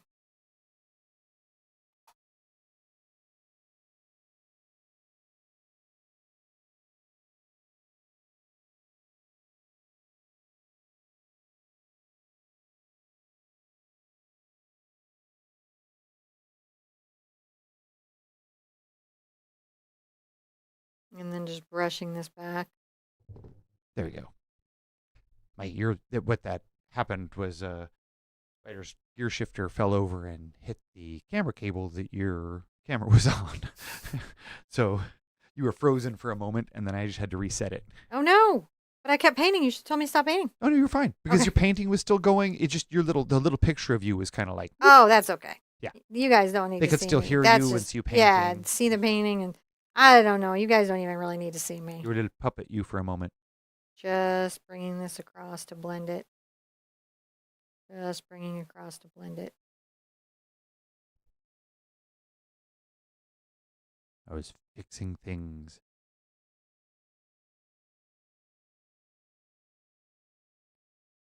He's very roundy. We're making him very roundy. He's a round fellow. Again, a little burnt sienna. Little phthalo blue.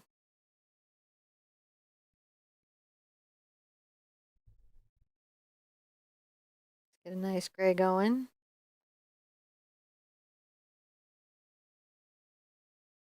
I'm just sort of painting this in here.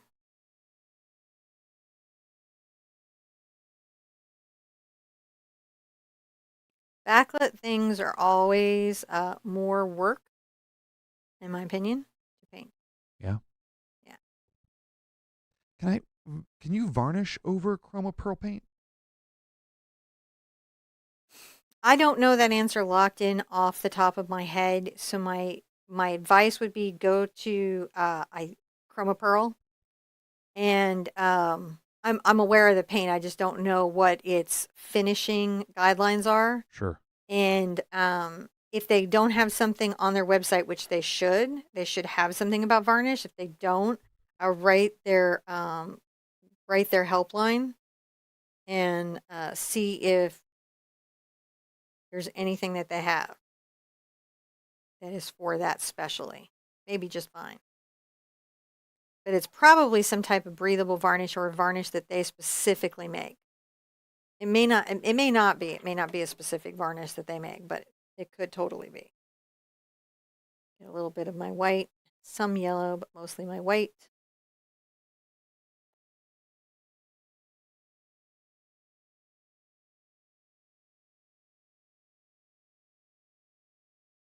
And back into my little gray.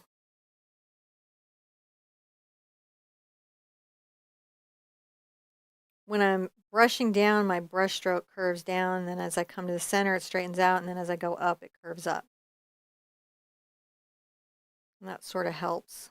Yeah.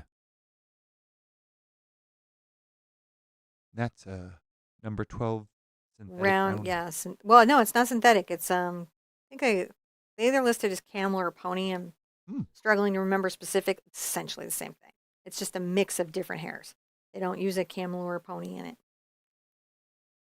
You couldn't have a full real camel hair brush or something because they make brushes out of every hair. But in general, it means a blend. Camels are very far away from here. Yeah. They have many other hairs that come. There's some other differences, but it's just generally that's what it'll be listed as. We got some nice little roundy dude, right? We got some nice little rounded dude. I think it's time to dry the dude.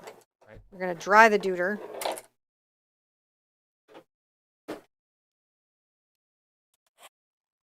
Dry the guy. All right. So if you guys would like to find information like the materials and links and stuff like that, it's in the description down below. And you can go to our website and find more information at theartsherpa.com. You can find us on all of the various social places. Those are pretty cool. We're being social out there, and we appreciate you hanging out with us here because it's nice to see everybody. Nice to be here, painting with you guys. Well, I'm not painting. I'm watching paint dry, which is my favorite pastime. And it's no longer a pastime. It's a professional. Watching paint dry. It's my favorite pastime. And I was like, well, it's not a pastime. It's professional now. It is. You are a professional paint dryer. Watcher. Commentator. Step 10.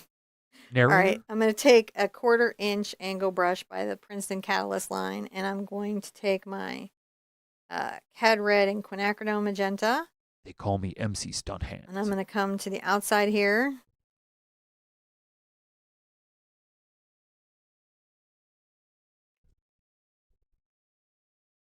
Paint in a little stripe.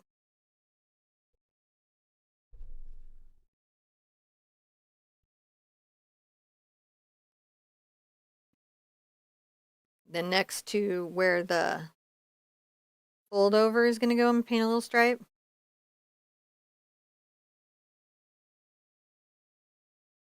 And then on this side. It's definitely handmade.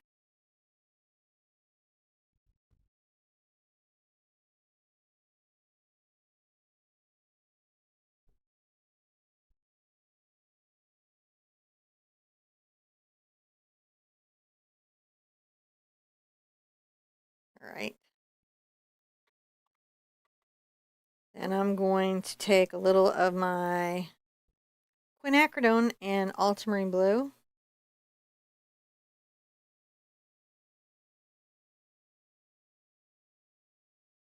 You can also do ultramarine blue and burnt sienna for a gray as well. Hmm. Lots of ways to get to gray for the snow. Just what you want to do today. So if you're having trouble with burnt sienna and phthalo blue, then you can switch to ultramarine blue and burnt sienna too. I made a nice little lavender here. That's ultramarine, quinacridone magenta, and a little titanium white.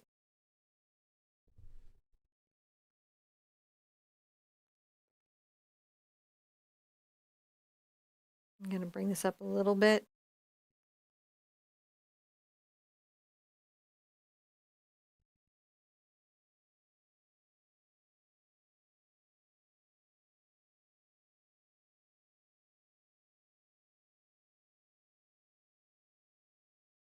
A little bit there.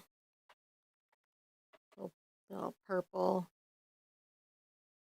And then I'm going to take, I think my phthalo green, phthalo blue and ultramarine blue and a little titanium white and make kind of a middle blue.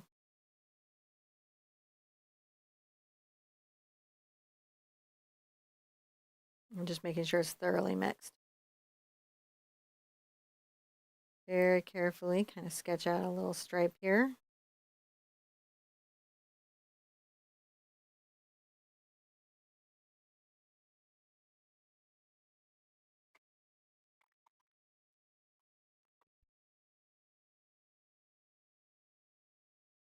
And I'll go ahead and take a little yellow and smidge of cad red.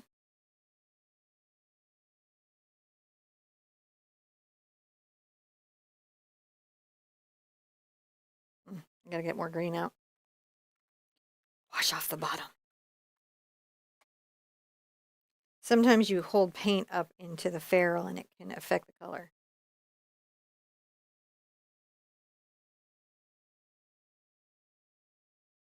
Now, if your yellow won't cover what's underneath, you can paint it white first.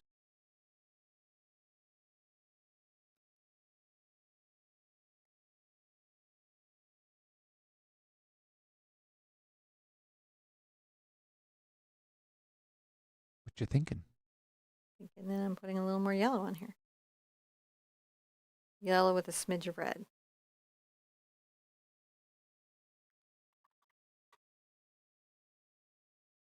And I'm going to get a little bit of red here. And I'm going to go ahead and do another little stripe.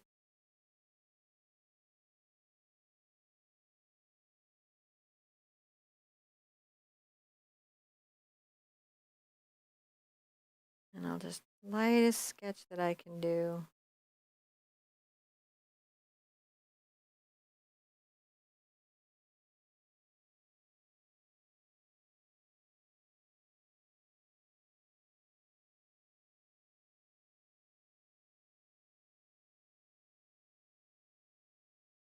Across there. And then I'm going to get a little yellow.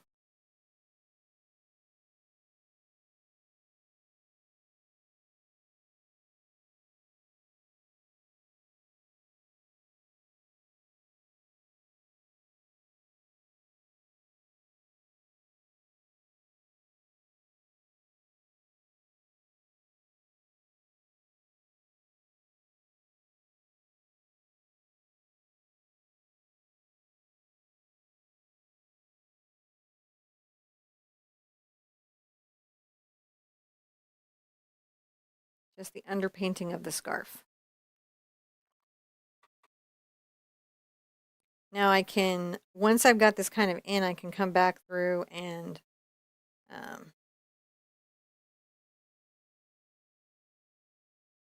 Oh, that's got too much green in it. These little angle brushes, you really got to get their paint out.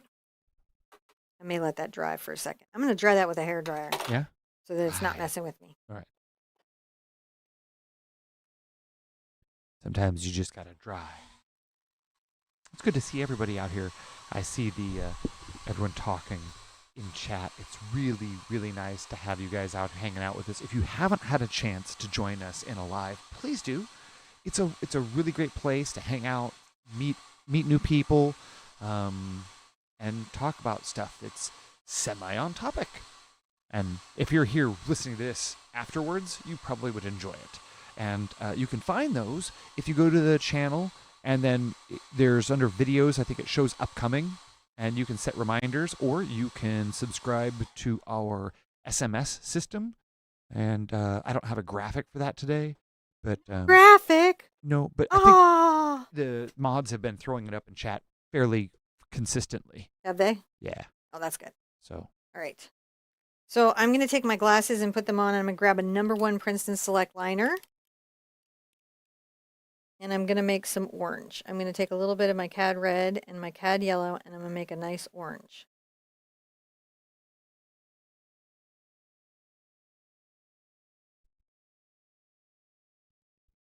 I think I might do the eyes first.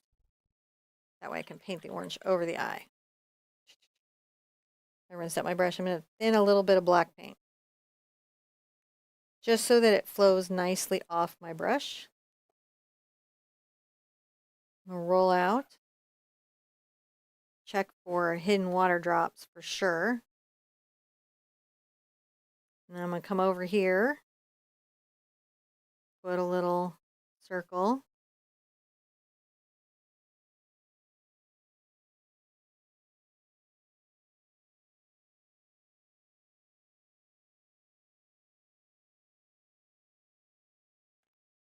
And I'll come over here and put another little circle.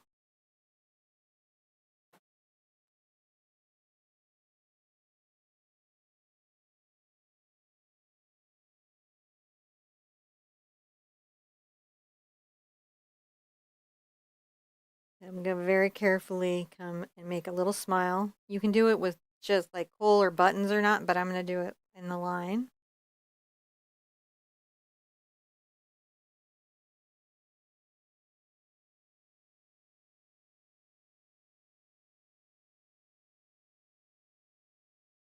That's good. And then I'm going to come here and paint a little button. It's a little bigger than the eyes.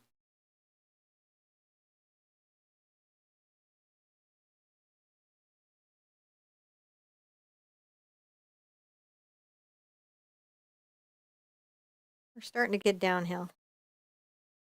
We're on the downhill side of the painting now. Mhm. We still okay on time? oh yeah, Okay, good. I got a visitor. You have a Vigo? Yeah. Guys, I've never seen such a pretty cat. Really like him. He's so cute. Your cat's probably just as pretty. We all feel that way about our own cats. I see him. Very cute and funny.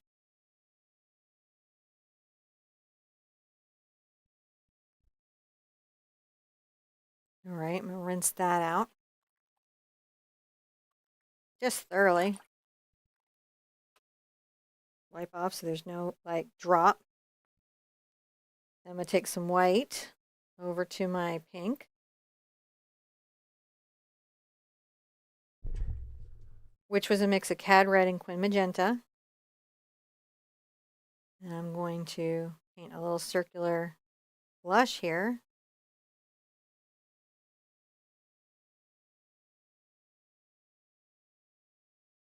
Come here and get another little circular blush.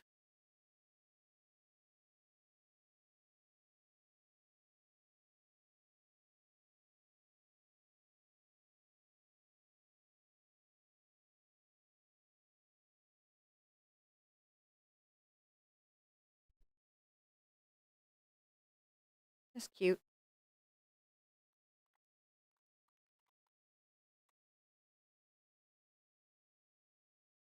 I'm going to take a little bit of my black. Yep.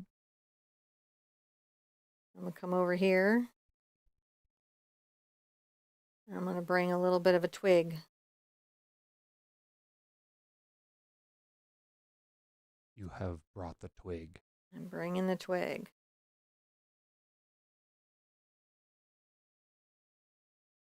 There we go. Twiggy 1.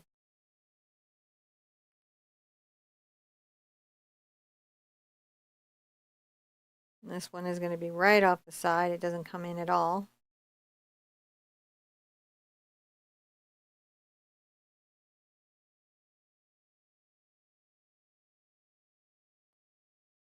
A little branch that kind of comes off here. Maybe it's a little bit thick there. And it kind of bends out and comes back.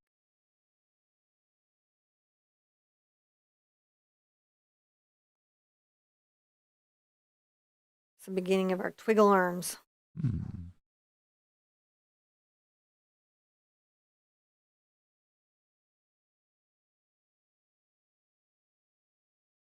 A little bit of branchiness there, a little crookediness. Never hurt nobody, especially when they're painting branches. Now I'm going to do a tricky little thing here. I'm going to take my brush in the smidgiest of white. The smidgiest. And I'm going to come to the corner of my eye and just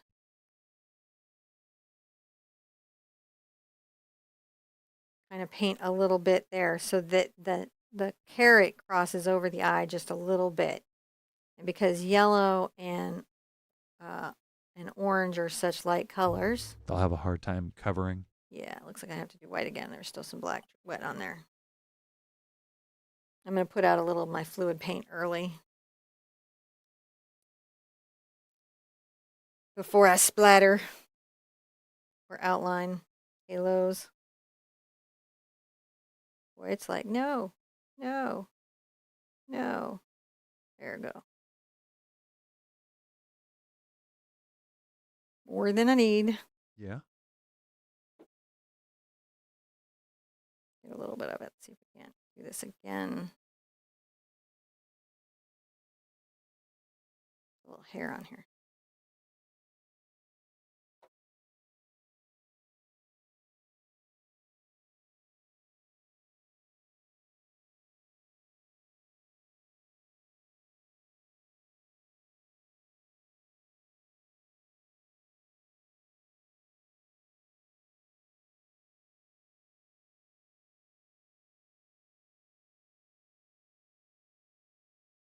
That in white, so it's got a nice bright little aspect. Now I think I need to dry everything. Let's dry everything, and when we come back, I'll tell you what we do next. Okie dokie. It's the drying time. That's okay. Gotta dry. Lots of steps. It's a thing. We'll be drying and then be back fast because it doesn't take that long to dry. But if you need to, you can hit pause on us. We'll be here waiting for you when you come back. And because that's how time travel works. Just hit pause and then you can rewind us and fast forward us, and our time rewinds and fast forwards for you. That's cool. Okay, dry the nose thoroughly. So sometimes that paint gets thick, so you got to give it a little extra time to get all dry. Dry.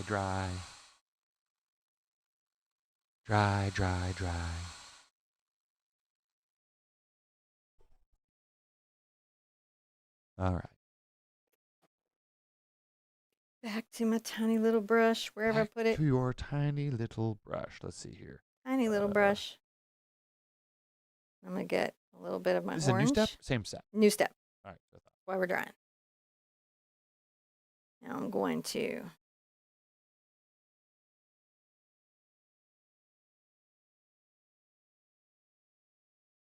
carefully paint in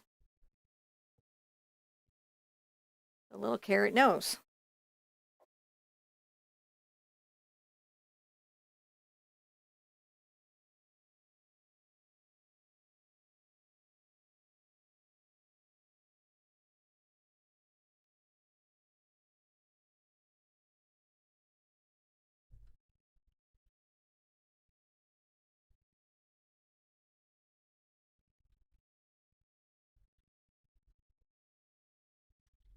Grab a little bit of red into my orange.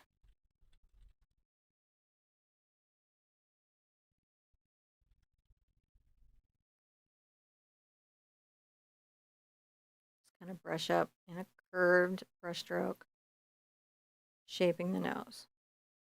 It's a carroty nose. It's a carrot nose. The nose knows when it's a carrot. Rinse out my brush very, very thoroughly.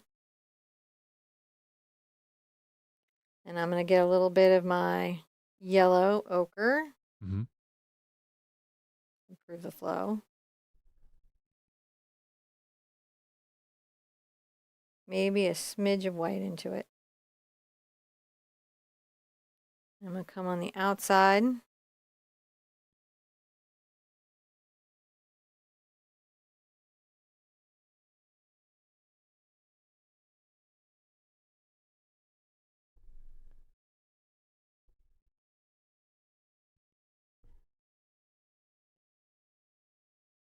Little white over here into the yellow ochre.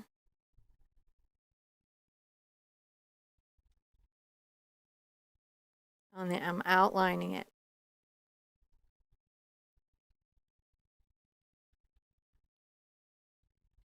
That's what we're starting. And we're going to come over and do the same thing on the other side.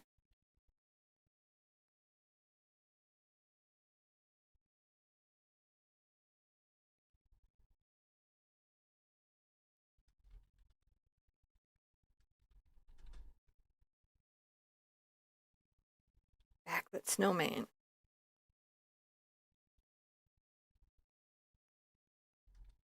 And again, I have a bunch of simple snowmen, like a ton, that take much less time to paint and many less techniques. I will rinse that out.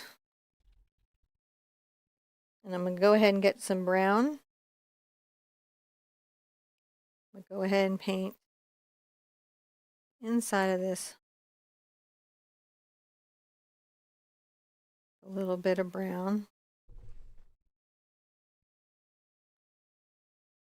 I get some glazing liquid so that it's flowing off my brush better. Could you metal leaf this maybe? Of course you could. You can metal leaf anything. That sounds like a challenge. Some people have taken up that challenge. I've seen it. I know. I think I've seen a metal leafed car. Yeah. Sometimes people discover metal leaf and they're like, I'm going to metal leaf all the things. So we're just putting a little brown over there. Because the black's underneath. Keeps the inside of the twig quite dark. We won't do the glowing white lining until the very end.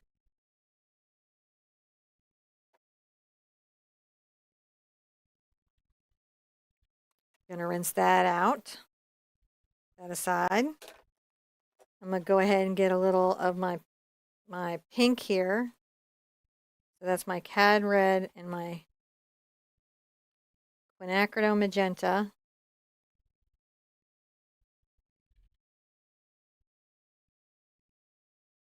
I'm gonna come here and very carefully paint in this scarf.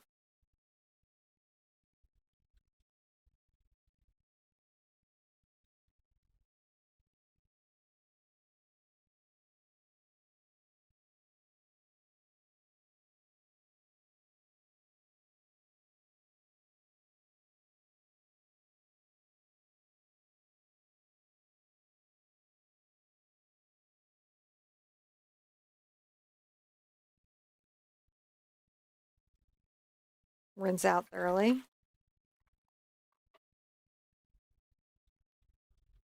I'm going to grab some yellow.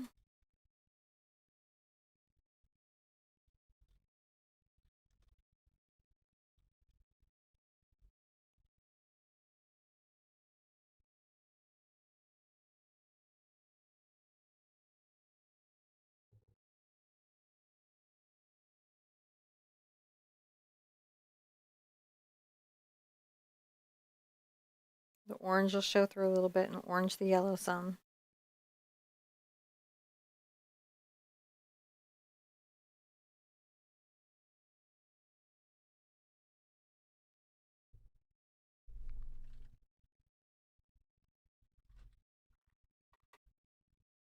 Oops, drop. Hmm. Dropped water on there. Little blue. This was the ultramarine blue and phthalo blue together.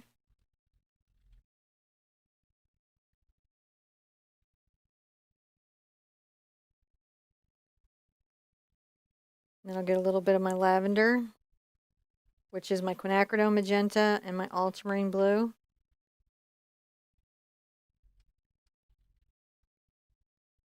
A little more white than that.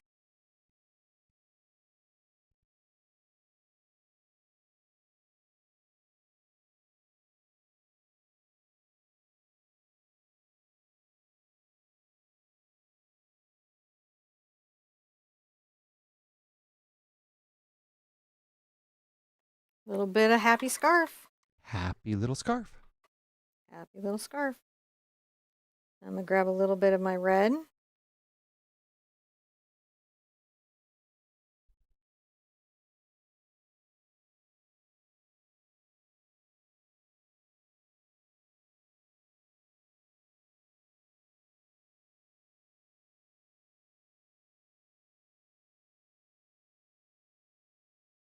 Just straighten that out, even though it's at an angle. I just don't like how it looks on the canvas. And then I'm going to brush a little of the red through here.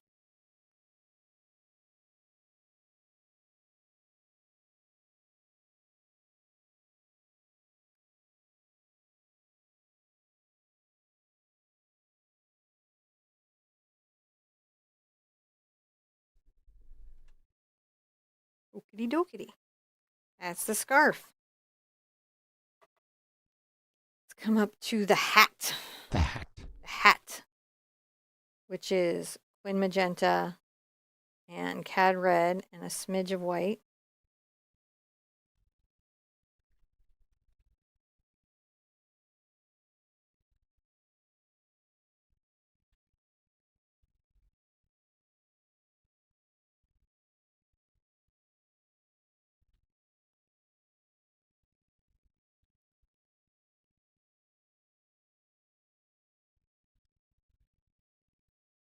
I'll put a little highlight there in a little bit.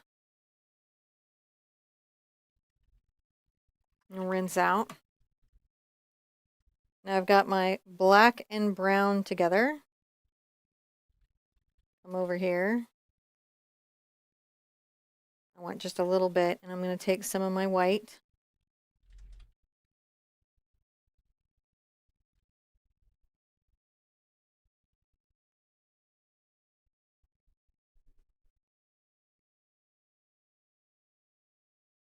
Over to the little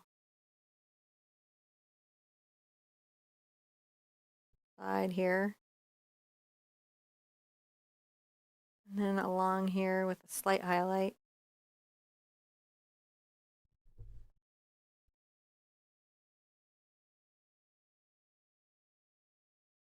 A stronger highlight right there.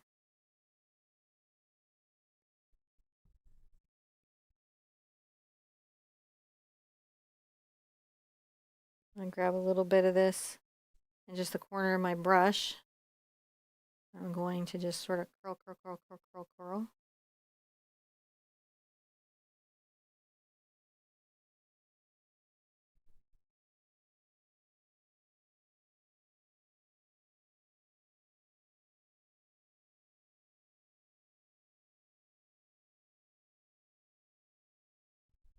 Get a little bit of white. Really, really sort of lighten this up.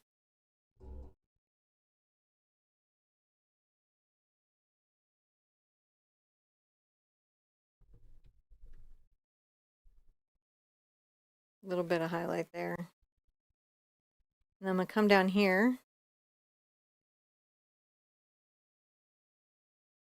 I'm going to add a little bit of a highlighting, dry brushing here. Meow. Sorry, we talked back. A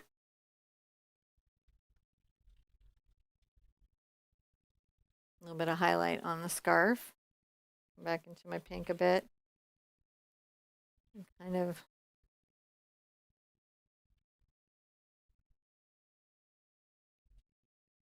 a light pink right there, so it's just much lighter. And then a little light pink right here. Just there on the side. Grab a little bit of my white and come up and kind of talk about a little light pink on the outer edge.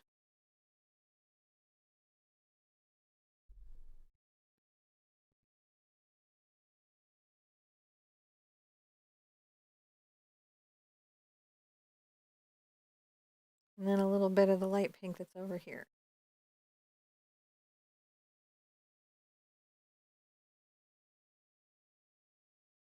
A little bit, highlighting in.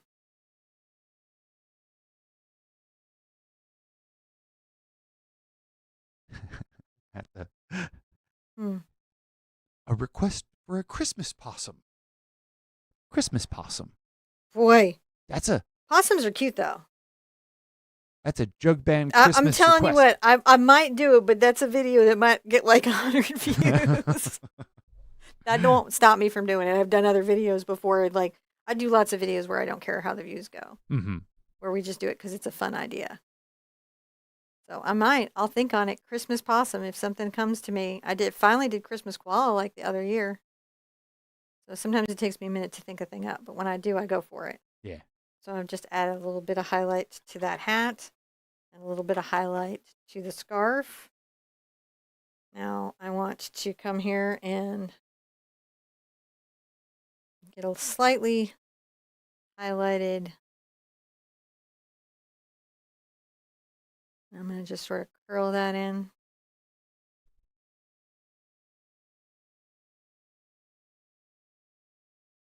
And then I'll come over here and get it much lighter.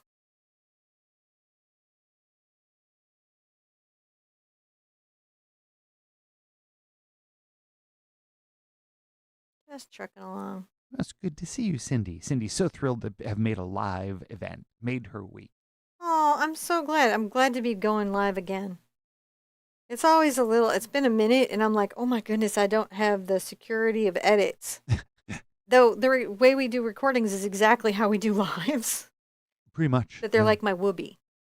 The edits. They're like my whoopee. Like if it all were to go wrong, we could edit it.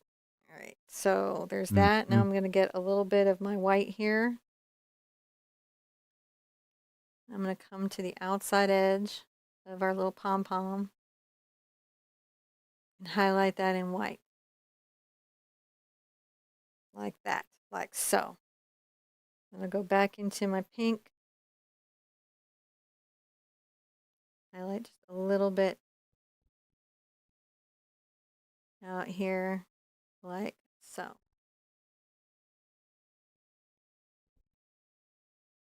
This one's a harder one to find, but I'll get it. I see what you're doing.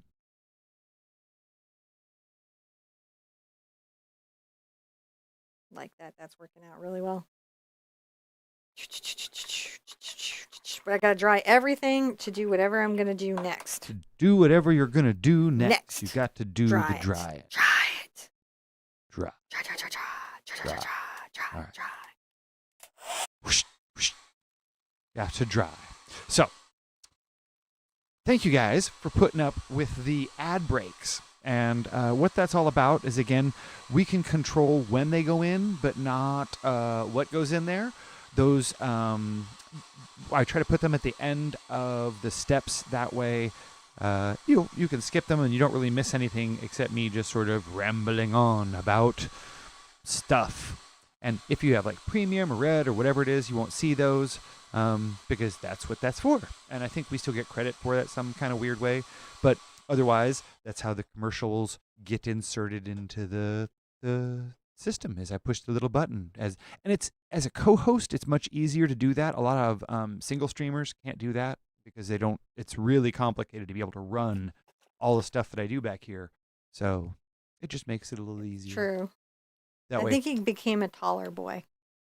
Huh? I think he's a taller boy. Oh yeah. He's just reaching for the sky. If you didn't know, for you guys who are in here later, You have, I don't know if it can see it. Oh, yeah, we can see. Okay. We did this pencil drawing in the patrons, and that is waiting in your patron playlist. You can find it on Patreon or inside the Facebook group. Mm-hmm. So we did draw him ahead of time, and he stayed a squatty body for that. Right. All right. So We'll do a new step. Wah-wah. new step, roly poly, new step. Okay,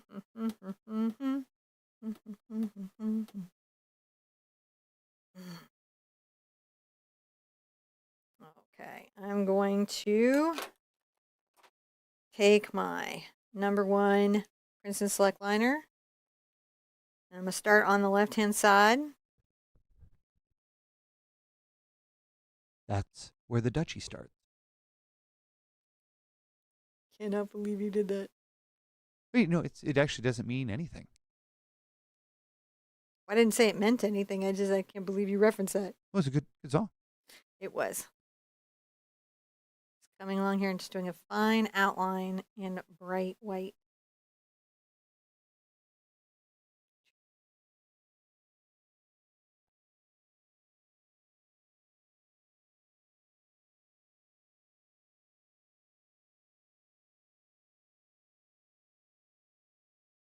The haloing. The haloing. The haloing is a slow and arduous process, but you will get it done. And it will look so good.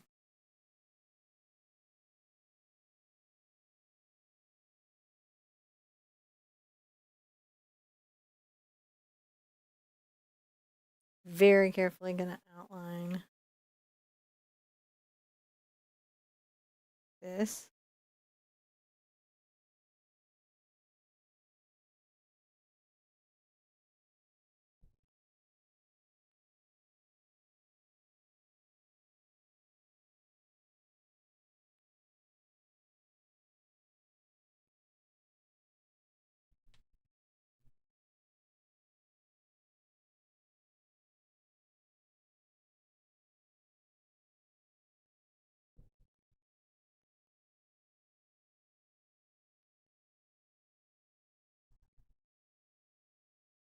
Just faint where we can make it faint. We're just showing that the light is glowing around. Yeah.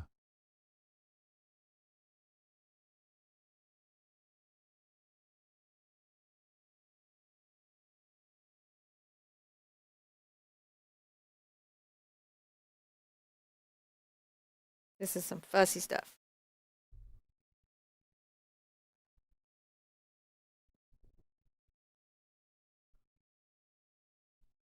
Looking nice.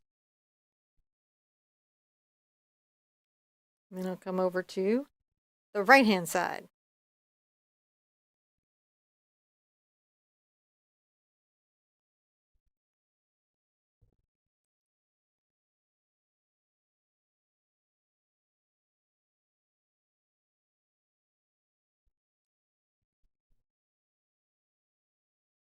Coming down the side. I appreciate everyone being here today. Me too. Decided to do this painting with me. There's a lot of snowmen collectors, lovers, Oh, passionate. they're the best. I people. have like 20 of them if you love snowmen. Again, most of them are chiller than this one. I like this guy. I like him too. I wanted to do a more evolved snowman this year. May not be my last one.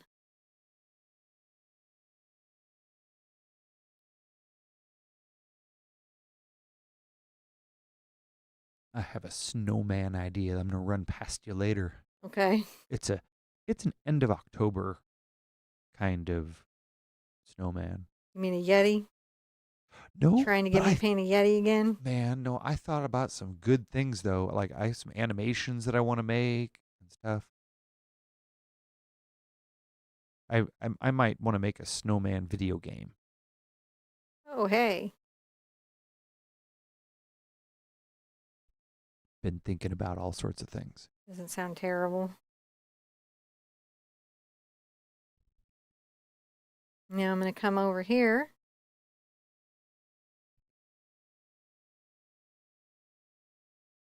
Run a little line along the scarf.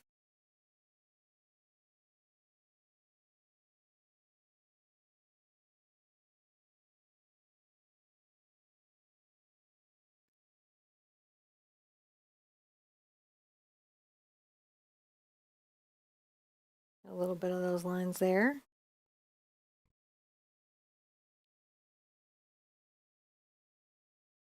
And then a silver lining around his outer edge down here.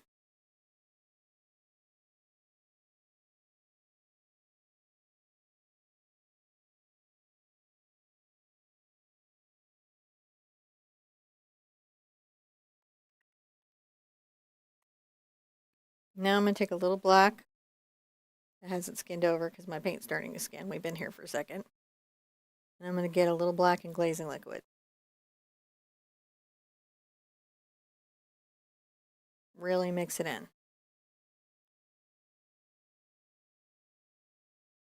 Grab a little of this.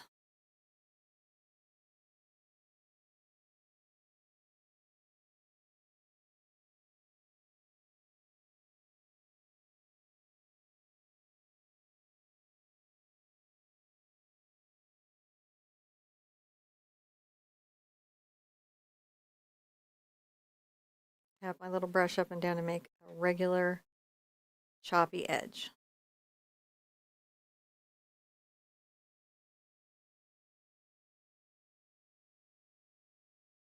And then I'm going to bring a little bit of a shadow down a little scarf.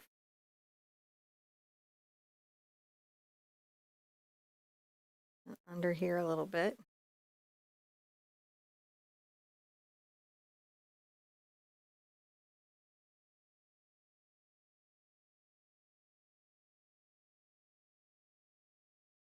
I join that up.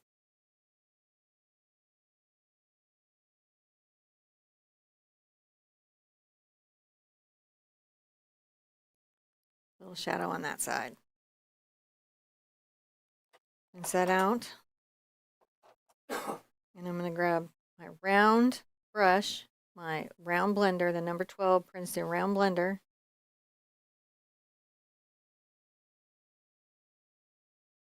I'm going to just very carefully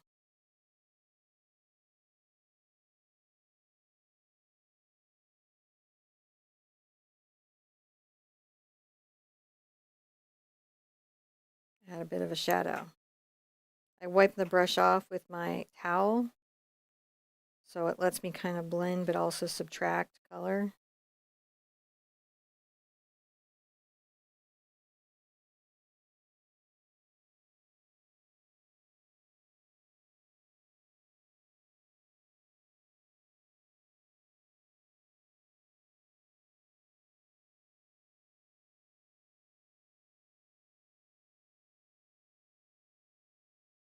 Wipe my brush off.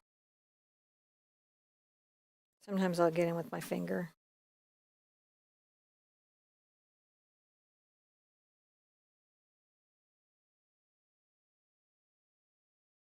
A little bit darker right there.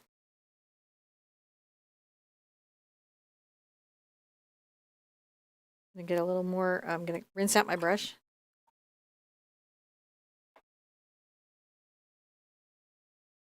I'm going to grab a little bit more of my white.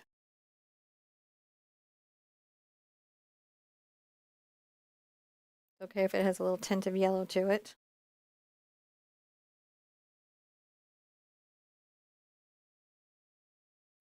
And just strengthen the highlight that's over here.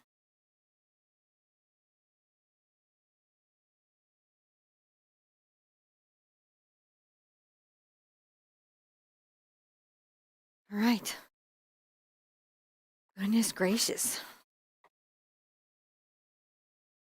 He's looking really cool. Isn't he looking good? Yeah. And then the next thing, I'm just grab some black glazing liquid in my little detail brush. I may add some little.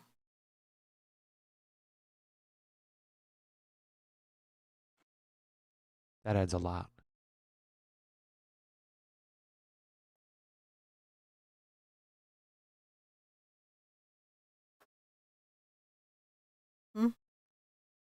The hat does not have the same texture, so I don't know. Might, just to unify them.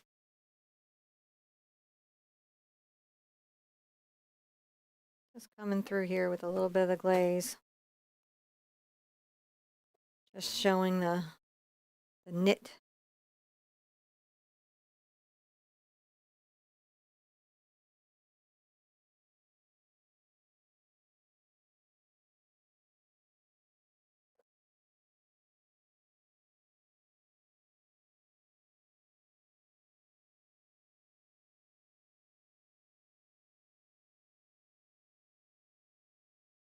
A little bit of here.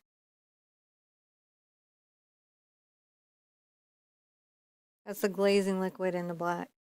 So it's a little bit transparent. So this is nice and shaded.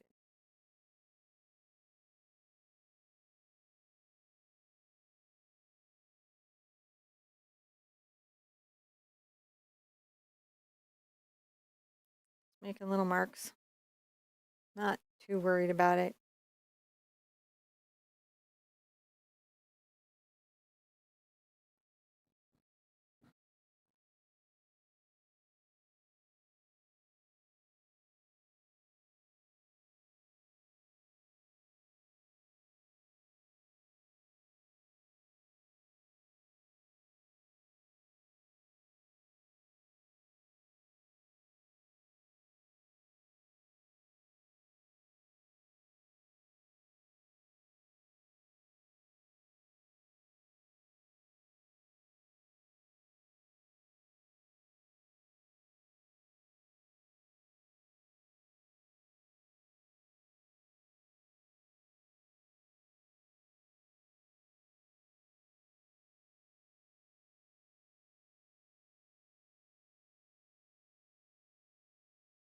Just continue just making little, just sort of like the little cable knit shadows.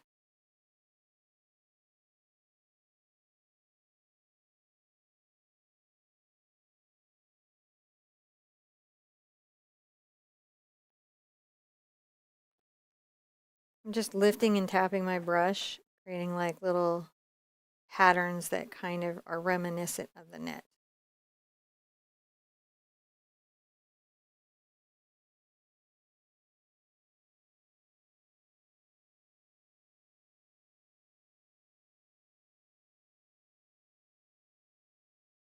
Just a little bit there. Just a little knit pattern. Might add a few. Coming up the cap. As John suggested.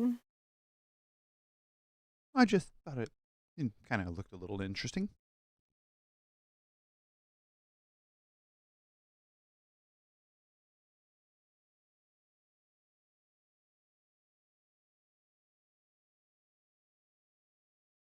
Just a little bit there and there. Oh my goodness. When you wear the glasses for a minute and take them off, it's like your eyes go, what? Yep. I need to dry everything. Mm-hmm. Thoroughly dry. Thoroughly dry. Between the steps. Between the steps. I don't know. Kind of like this is looking pretty cool though. I like how the scarf has little textures on it now. I think it really it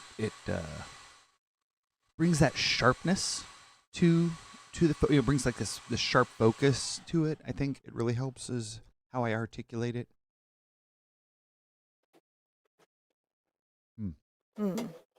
I like that the detail work you kind of brings it into sharp focus. Yeah, elements of it become sharp focused and then elements of it are out of focus. It's nice to play with those two things. All right, I'm ready for a new step. Unless you already gave me one.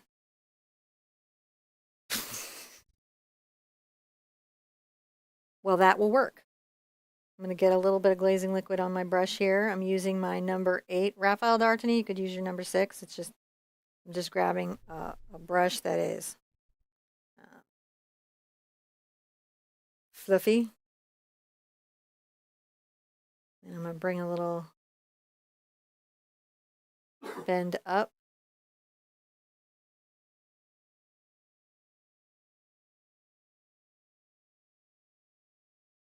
Let's grab a little bit of this here and then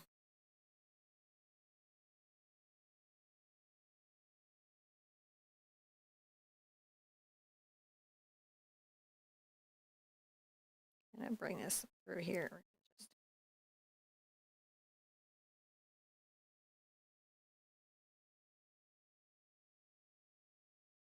Little rough, scumbly, dry brushy.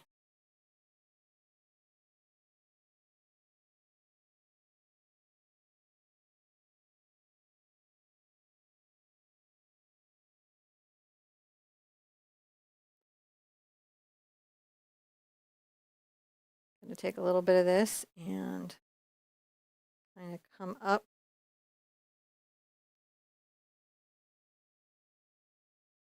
rinse out.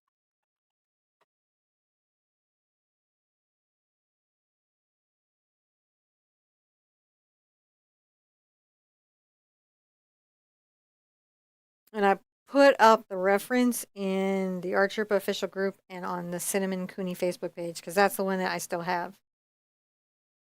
I just don't have the Art Sherpa page right now. Super sorry about all the gross images. Really hope to have that fixed soon. So much. So much. Some people have like suggested I delete the page. Couple of things. It represents 10 years worth of work. So I'm kind of disinclined to do that, but also because I don't have any ability to delete it at this moment until it's returned to me via Facebook. I won't be able to do anything with it. But they say they're going to do something, so I'm hopeful.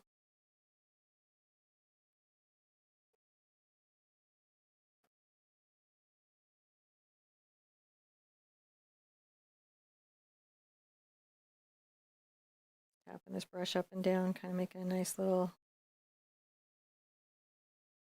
snow texture. And what's nice is there's a little bit of blue that peeks through, and that creates a little variance in your painting as well.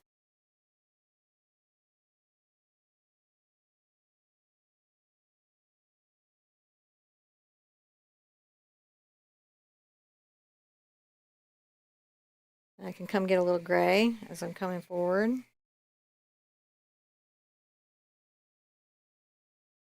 Little gray. So it's pretty white, but it's just a little darker. We're doing good. Just keep painting that in.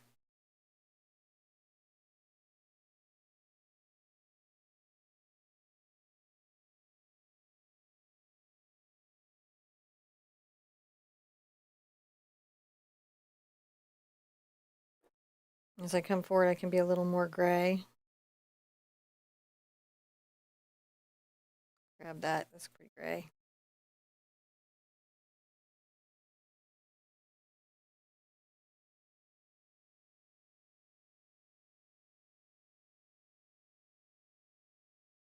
Just tapping the brush up and down, making very irregular brush strokes.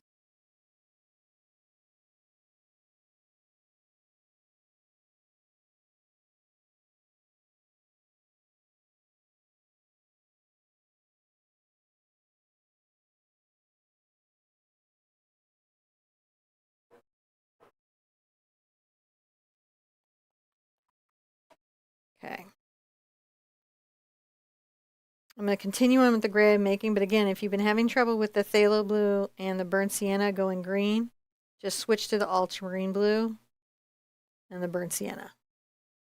And make a dark and a blue-gray snow color.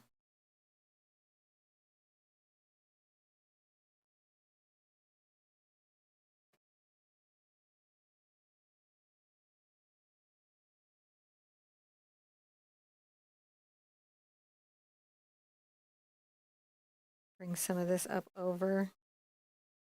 A little more burnt sienna in it. Somebody celebrated what? Ooh, hot, hot, hot, hot, hot, hot, hot, hot, hot, hot. Mmm. I'm going to go back over here and check because we have a celebration. What do we have a celebration of? We have a Diana celebration. Diana celebration. She adores this snowman. I am so glad. Thank you so much. We're just putting a little snow over his little bell. Mm-hmm. He's got a little belly. Just rough snow in the gray.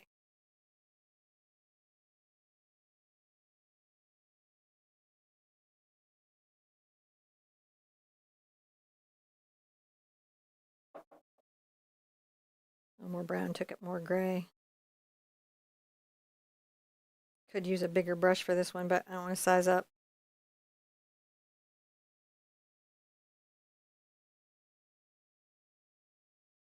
This is the shadow that's coming from the snowman. You want to build a snowman?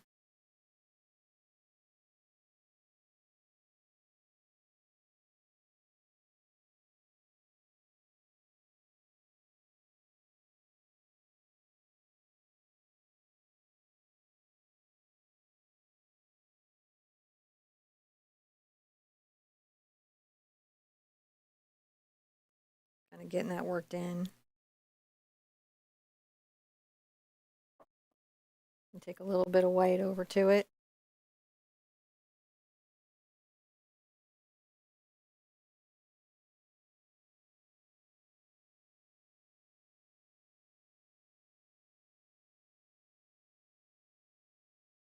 What is that crazy noise? You mean the whirring? Yeah. That's the small aircraft that sits next to me that we call a computer. Oh, okay. Wow. Wow. It sounds like it's wheezing. It's got these big cooling fans. Is it okay? Yeah, it's fine. Okay. It's just like, it's hot down here. Okay. I continue to sort of blend in a couple little variants of color because, you know, snow isn't just one color.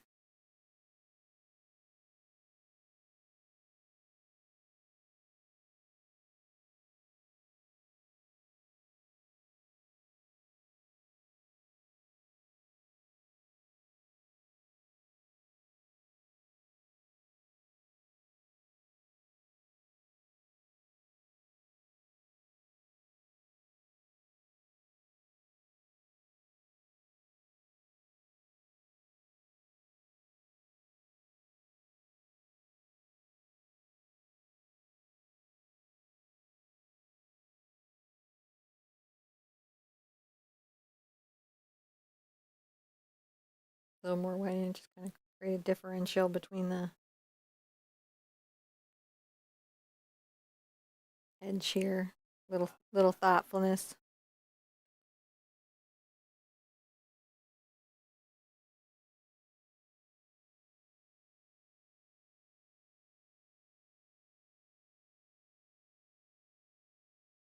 A little more white.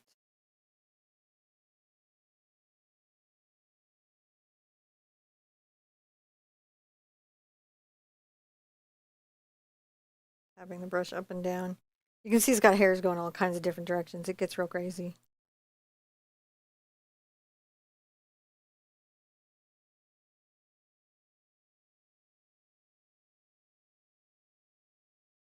All right. It's looking okay.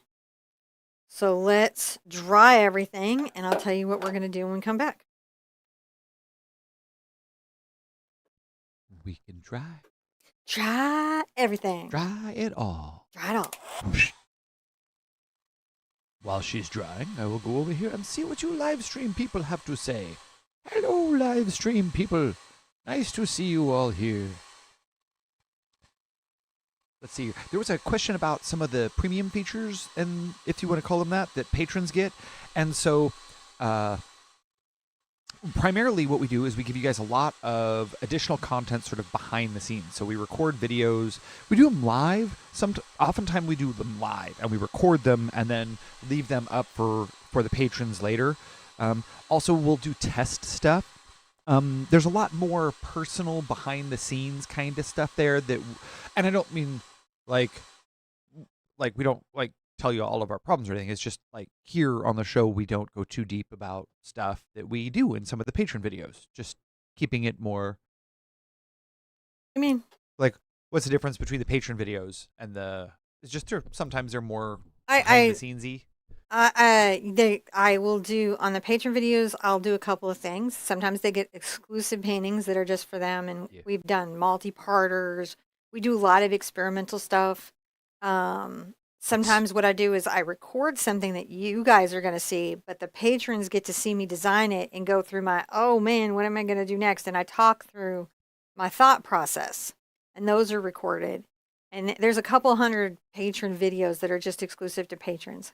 And then sometimes I do things like oil pastels or drawings. Like we just drew, like last night at 6, we drew the snowman in pencil and graphite, and we like learned about how to draw, like really, and the tools and why a regular number 2 pencil is okay, and why you would have pencils that were different than a number 2 pencil. It was a really fun class. So we tend to do things like that. I watercolor over there. So I just tend to mix it up a little bit. Patrons also get to see designs before anybody else does. So like here, I'm just painting this live, and you guys are seeing this right now. But sometimes I pre-design a painting, and they get to see it right away. And then they also get to name all the paintings. So those little chapters that we put out, those little mini books that we put out, or kind of step throughs, they name those. And then on the occasions that we make books, those names remain with those chapters, and so that they end up with their little name credit in the books. When we do that, we kind of just randomly pick that. So that's a fun thing that we do. And I'm in there pretty regularly, and we kind of just let the patrons relax and do their thing. Yeah. It's a very relax and do their thing kind of deal, because I feel like you're supporting me. What you don't need to be about it is stressed for helping me out. So I try to make it as chill as possible. Mm. Okay, I need to hand this to you because I'm going to want to sip it later, but I'm about to splatter.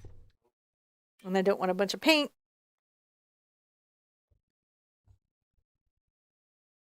Okay, so I'm going to take this, my rag, and I'm going to very carefully kind of cover the belly of my snowman and my background for a second. Just sort of leaving the snow down here exposed. I'm going to grab a little bit of this, and I'll go ahead and get it into the blue-gray. And I'm going to start splattering out little spackles.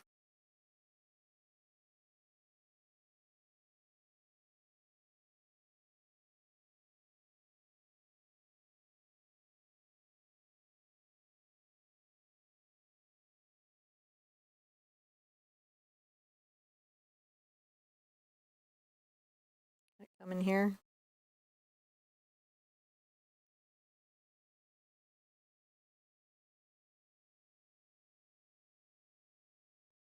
Put a little more paint out. Sort of dried up on me. So we're just splattering this a little bit. And that's why I like the fluid paint. You can thin your white acrylic paint with water and then use it to splatter, but sometimes it gets stringy. It makes little strings instead of splatters. So that's Mm. so what you want to do there is, if you're thinning your white paint, and this is just a toothbrush that I purposed for only this. When you go to thin your paint, do a test paper or test subject somewhere so you can kind of see how it's looking before you hit your canvas with it. Gotcha. I'm going to kind of splatter up a little bit on his belly. He's going to have splatter on him. It's just,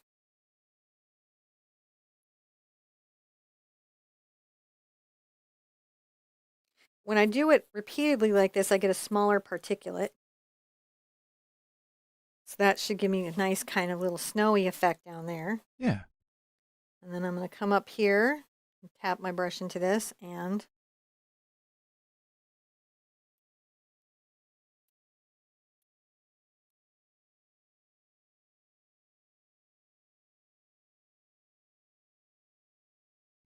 Wow. That's turning cool.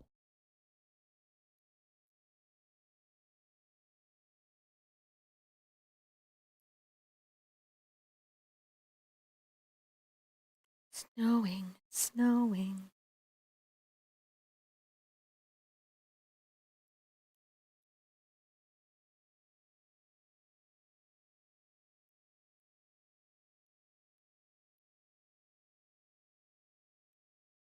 So nice. Not looking good? Yeah. And you just splatter snow until you're happy. Mm-hmm. Until you're happy. And then put your splatter brush in the water, or it will become a stiff stick. And then we're going to dry this with our hair dryer. Again. You do another dry. Do another dry. No problem. Another dry. I think there's probably getting close to the last step. Not sure though. We'll have to see. This seems like we could be at that place. We're getting so close.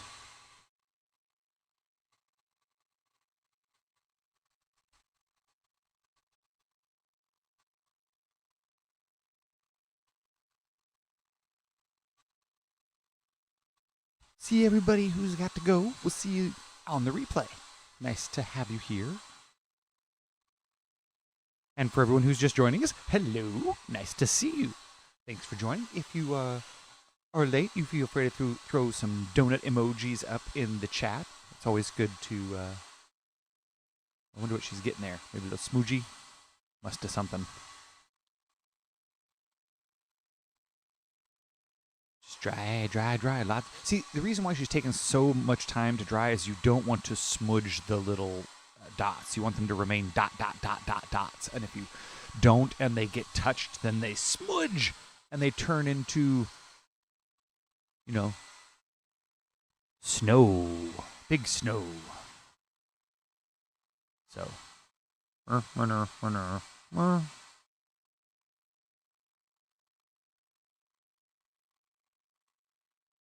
wow. All right, there it goes. What was that? Coming coon hairs all over the canvas. I don't even know where they came from. They're just floating in the air, apparently. Oh, wow. I lost my little hooky hook. That's okay. I don't need this anymore. Anyways, I can fix it later. All right. So then once you have this where you like it, you go ahead and take a detail brush. Oh, it's a signing step. Pick a color that you like. Yeah, I think we could sign now. I think we're pretty far in. Yeah. You could keep fussing if you felt like it, and that's okay. But we're going to come, and it's not fussy, just like if you want to keep working on it, that's super okay. Lynn thinks we need another beholder. Oh, we need to do some D&D paintings again. Mm-hmm. I don't know if you've seen the Kraken Lynn with the D&D dice splashing down in the water. Oh, yeah. That was a really good D&D one. And you've done some dragons, which are D&D adjacent. They're D&D adjacent. I like dragons. I've done a space fire unicorn. Fire! One of my favorites. It's galactic. Such a funny painting. Just get your little signature on there, however you do it. I chose red this time because I did have red in the canvas, so it will show up well against the blue background, and it still ties in. It's not a color that isn't present anywhere, so I feel pretty good about doing it. Yeah. If you want to get the paint off of your nails, like I'm going to do, I use rubbing alcohol, and it takes it right off. The higher the percentage of rubbing alcohol, the more it breaks down acrylic paint. So I recommend you treat yourself to the 91% rubbing alcohol to keep in your art studio, because that'll save a brush that like if you leave a brush out with paint on it and it's just a stick now, if you soak it in the 91% rubbing alcohol, just the bristles, like you wouldn't want to soak it any deeper than to the ferrule. You don't want to go up here because that could dissolve the glue. You're just right here and you soak it, it will break up that acrylic. So my 2 cents, that's my tippy tip. And my coffee back. Oh, yes, you can. I mean, I splattered, but I'm all done splattering now.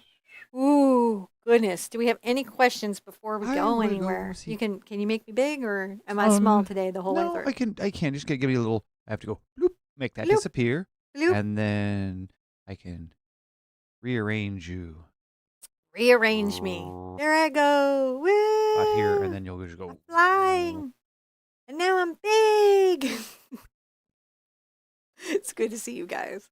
I hope you enjoyed today's painting. I had a lot of fun doing it. I wasn't really, I picked it because I just really liked the photo, and I felt like it would be a fun but challenging painting to do. And I'm glad I did. It was a fun and challenging painting to do. Yeah, it was. Exactly what I was hoping for in that.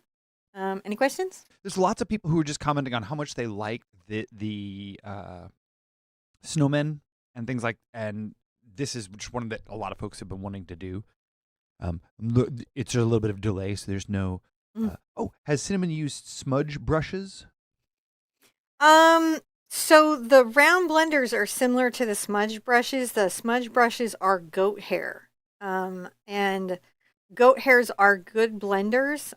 They would do a good job like on these little diffused dots and different blending. They just hold water differently. They hold water like hair, so that's why my I use a synthetic or the pony in Mhm. my blending brushes. Um, but my mom likes the smudge. She found them on Amazon and she's super excited about Yeah. them. So, but I use them. I just use a different version of them because I know that I don't like goat in my it's just gets waterlogged. Man, My mom doesn't use any water, so it doesn't matter.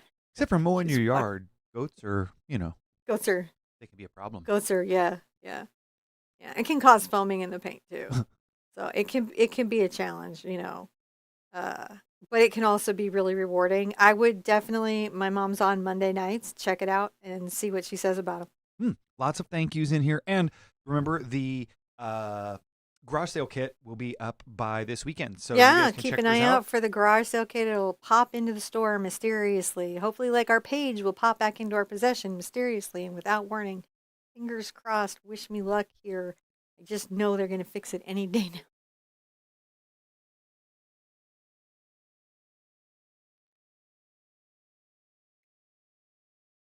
So sorry, that was a All spider. right. Spider saying, So "We you've don't got to. have clubs. I have to get picked up." Oh, okay. Well, we've got to get children then. I So I guess I guess got to that's go our get questions. I that. hope you had fun with today.